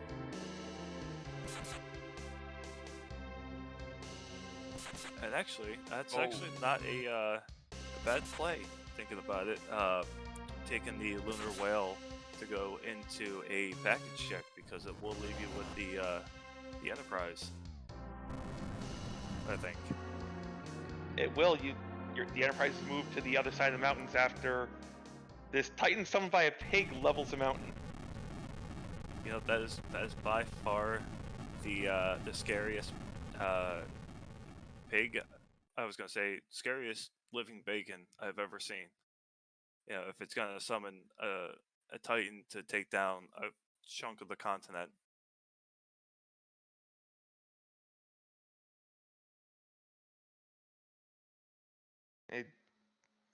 All right, so this pig has decided it's not being eaten today. Yep. So I'm just gonna take a nap. Gonna be a little covered in sand. It's okay. So this spot will have a 25% chance for it to be Bahamut, or in BG Rich's case, chance to be Baigan or Bahamut.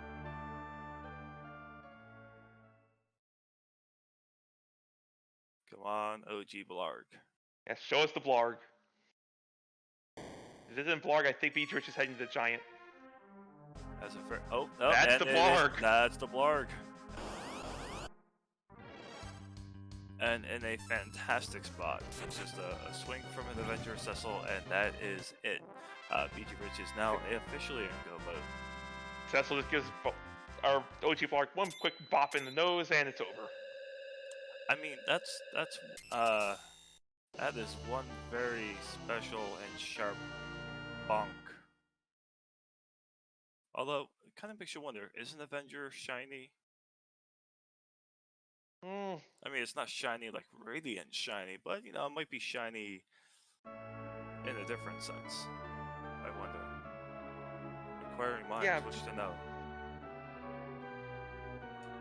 I'm thinking the Avenger would have like that almost like shimmering voidish look to it, maybe. Yeah.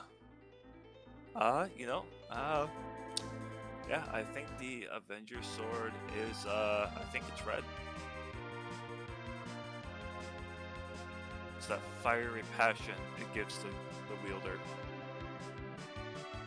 Fiery passion of, I'm going to take down anything in front of me. Or, try. It's red to fill the wielder with pure rage. I thought it was red velvet cake. Oh. Or, the lust and want for something like, this is how I feel after eating some red velvet cake. Or so someone stole it. Oh, I thought you were thinking the Avenger was made from red velvet cake. Oh, that would be even better. And you just eat it the entire time, and you got... That's what it is. The Avenger Sword is crafted from the fine dwarven spits of pure red velvet cake, and you're filled with a rush of sugar to take down your enemies with. So the berserk status it gives is actually just a Just a one sugar long high. sugar rush. Yep, that's it. It's the sugar stick.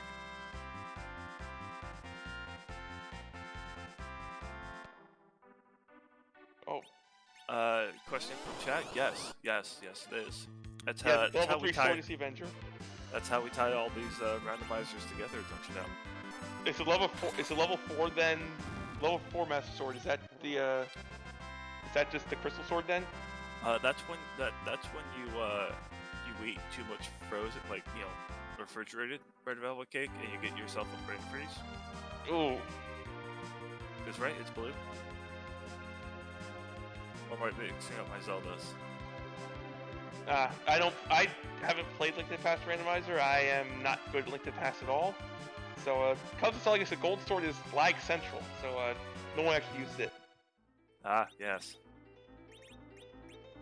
Gold Sword. Yeah, okay. Yeah, see, I have played a whopping first Legend of Zelda, and then I played A Link to the Past. I played a bit of Majora's Mask, and that's about it. That's about as far as I got. And we see BG Rich heading on over to Troya, getting some final equipment stuff taken care of. Because you don't need to sell anything. You don't need to move anything around per se, unless you want a particular set to your inventory. Because once you have all of those 7 out of 7 bosses, you have the equipment that you're comfortable with, the levels you want, and I mean, it's pretty much gonna be about it. Just go to Zemus, do your thing, and watch him explode. Yep. And it's gonna be pretty much the same fight. Turn loose the paladin and the ninja. Yes, turn loose the dogs of Cecil. Well, if he had dogs, I imagine he's got dogs. Cry Havoc. I believe that's where we're headed with this. I'm going to nod my head in agreement, because I have exactly 1000% of an idea of what you just said.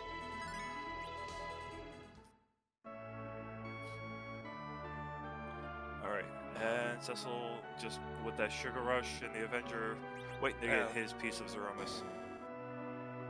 That was a little Shakespearean going on here. Cry Havoc and I think it's Let Loose the Dogs of War. Oh, yes. Right. I need to go back and read my Shakespearean play, folklore. I believe it's Julius Caesar that one's from. Oh, you know what? I think you're right. Also, speaking of things to stab, we will go ahead and see on BG Rich's side his Zemus cosplay. Because even, the framework of Paintamus is a good cosplay. It's like putting a sheet over your head when you're a child to run around Halloween time as a ghost. With googly eyes all over it. With googly eyes all over it. Yes. I feel like there's a Halloween costume out there where it's like incorporating googly eyes with Google.com.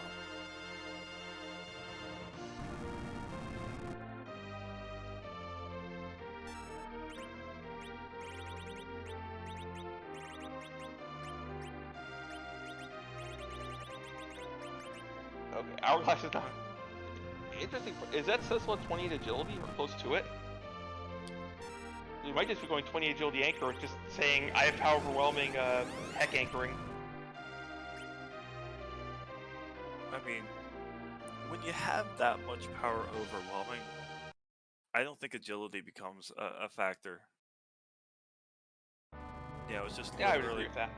I mean, it's literally just zerk up Cecil and put down the controller. You might have to do one cure from Rosa, but honestly, that's it. Oh, we're letting Sid shoot things. Oh, a rarity. Sid is shooting things. Hey, give him a good bow and arrow. Archer Sid is no joke. You know what? I have seen Sid hit things slow, but he will hit things and hit things hard. That Edge taking a shot from Zemus with Nuke and taking it, you know, on the forehead. Anything you can walk away from, right? Yep. If you can dodge a microwave, you can, well, dodge a big bang. Looking at damage, he didn't dodge a thing. He just face tanked it. Yeah, pretty much.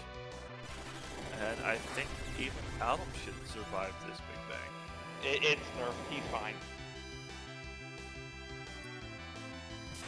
Although that was a slightly higher big bang. And if you nerf the big bang, the damage caps at 1200. Yeah, but 1200 to a child, that's still pretty close.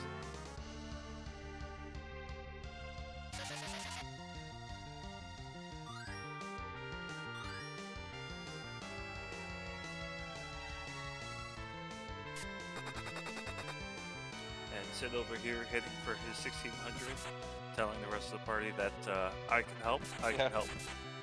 And Sid's out there going, I'm helping! Uh-huh.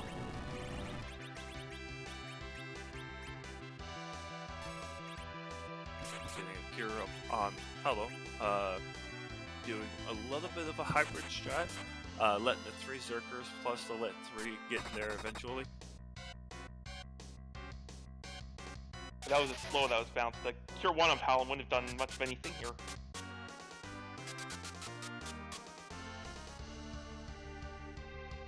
Yep. Yes, they would have bounced off the wall. It is a full power big bang. This is gonna hurt.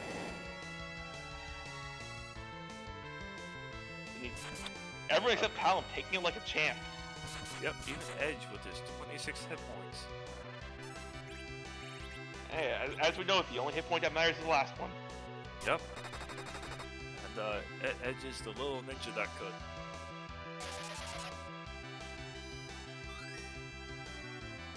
Does that mean that he's Little Orphan Eddie? Is that where we're going with this? Well, yeah. We know what happened to his parents, so... Yeah. That's... You can make that argument. Yeah, you know, I mean... I'm here for it. I'm here for it. And we see, Sid low rolling for under 4 digits.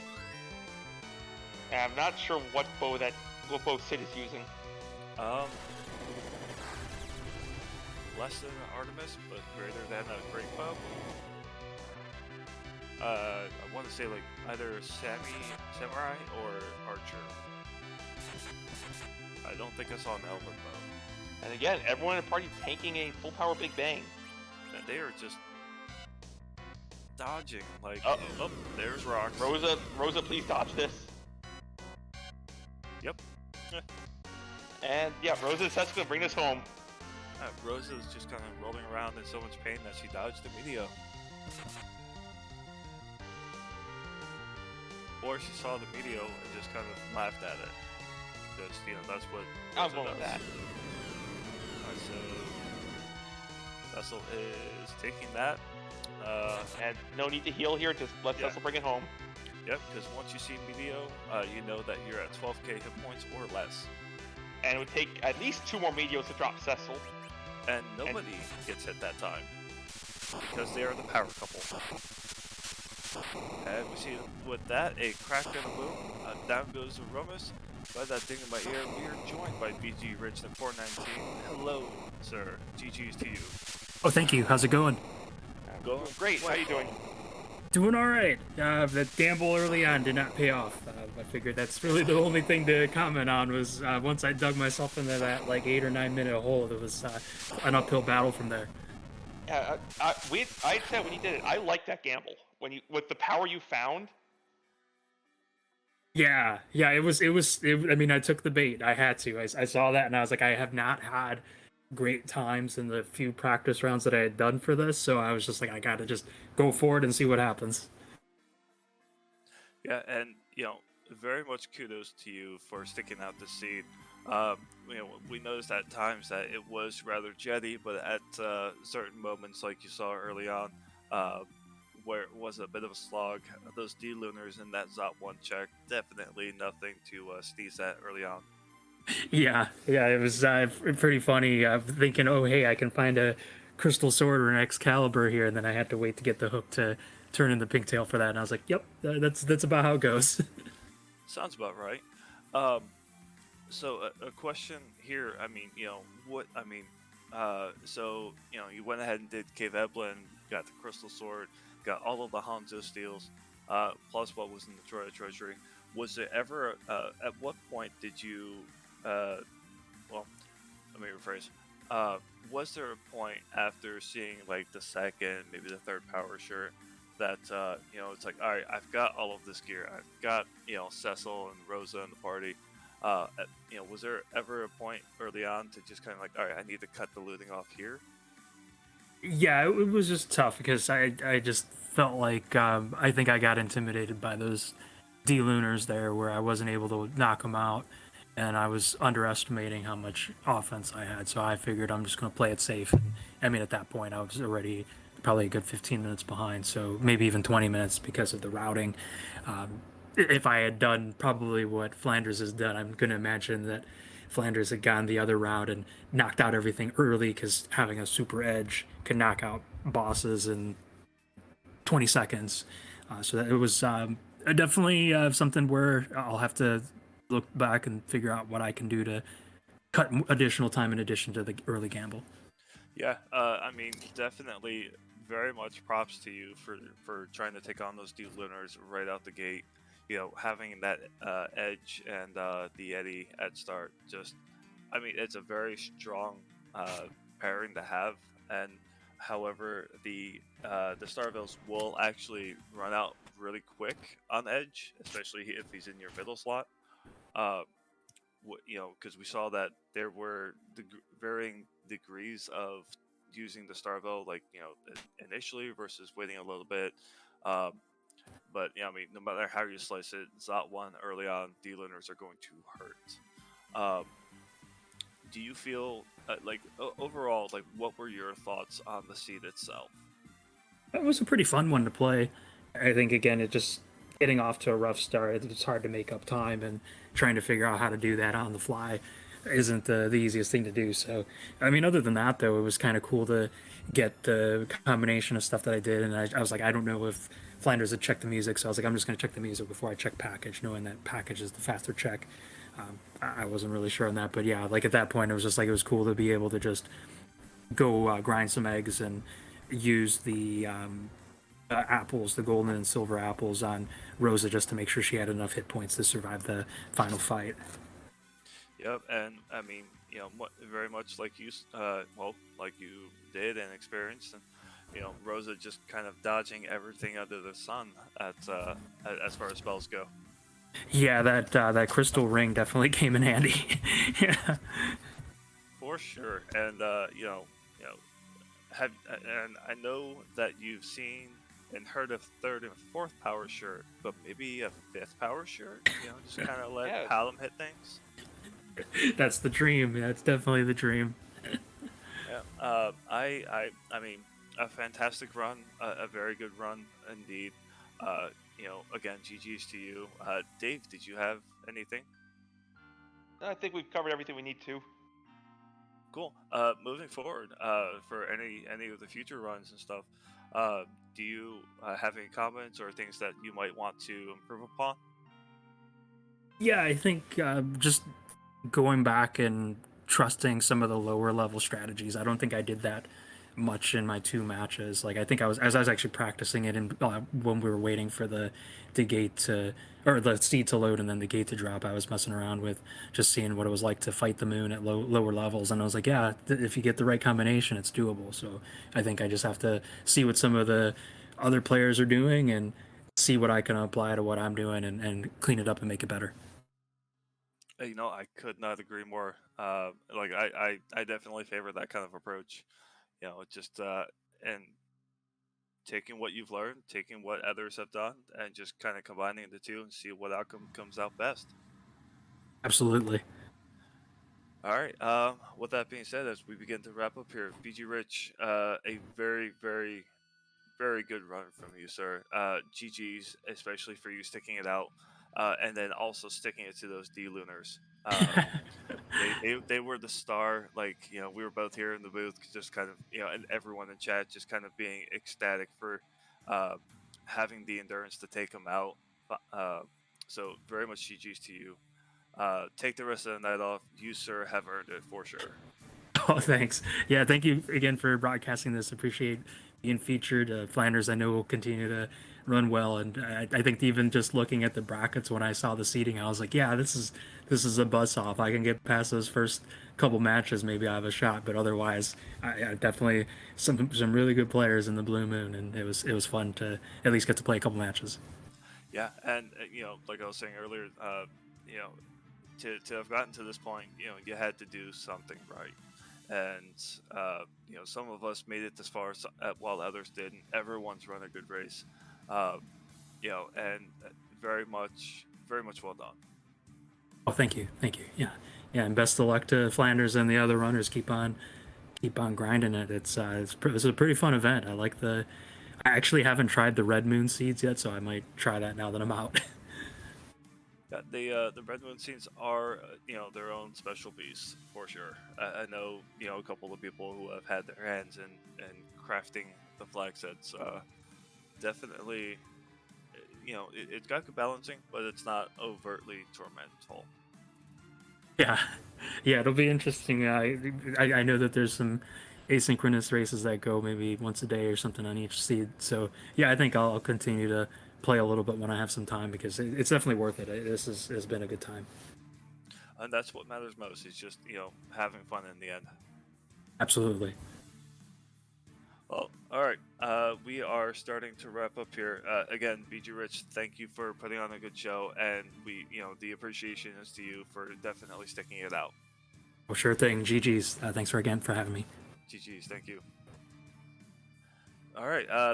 That's I think that's about gonna be it. Is that right, Dave? Yeah, it looks like we're done here, but the free enterprise is not over. It's not? Nope, we're going to be heading over to Free Enterprise 2 for the Reckless Charlie versus Zeke Highwind match.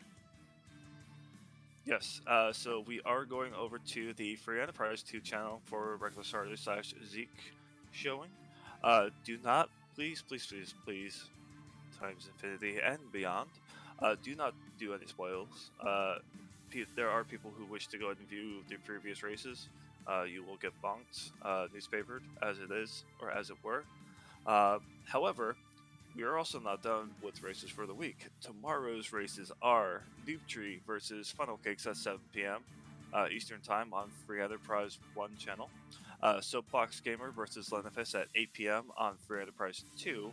And McBain versus Rybon, Game 1 at 9 p.m. Eastern Time on Free Enterprise 3.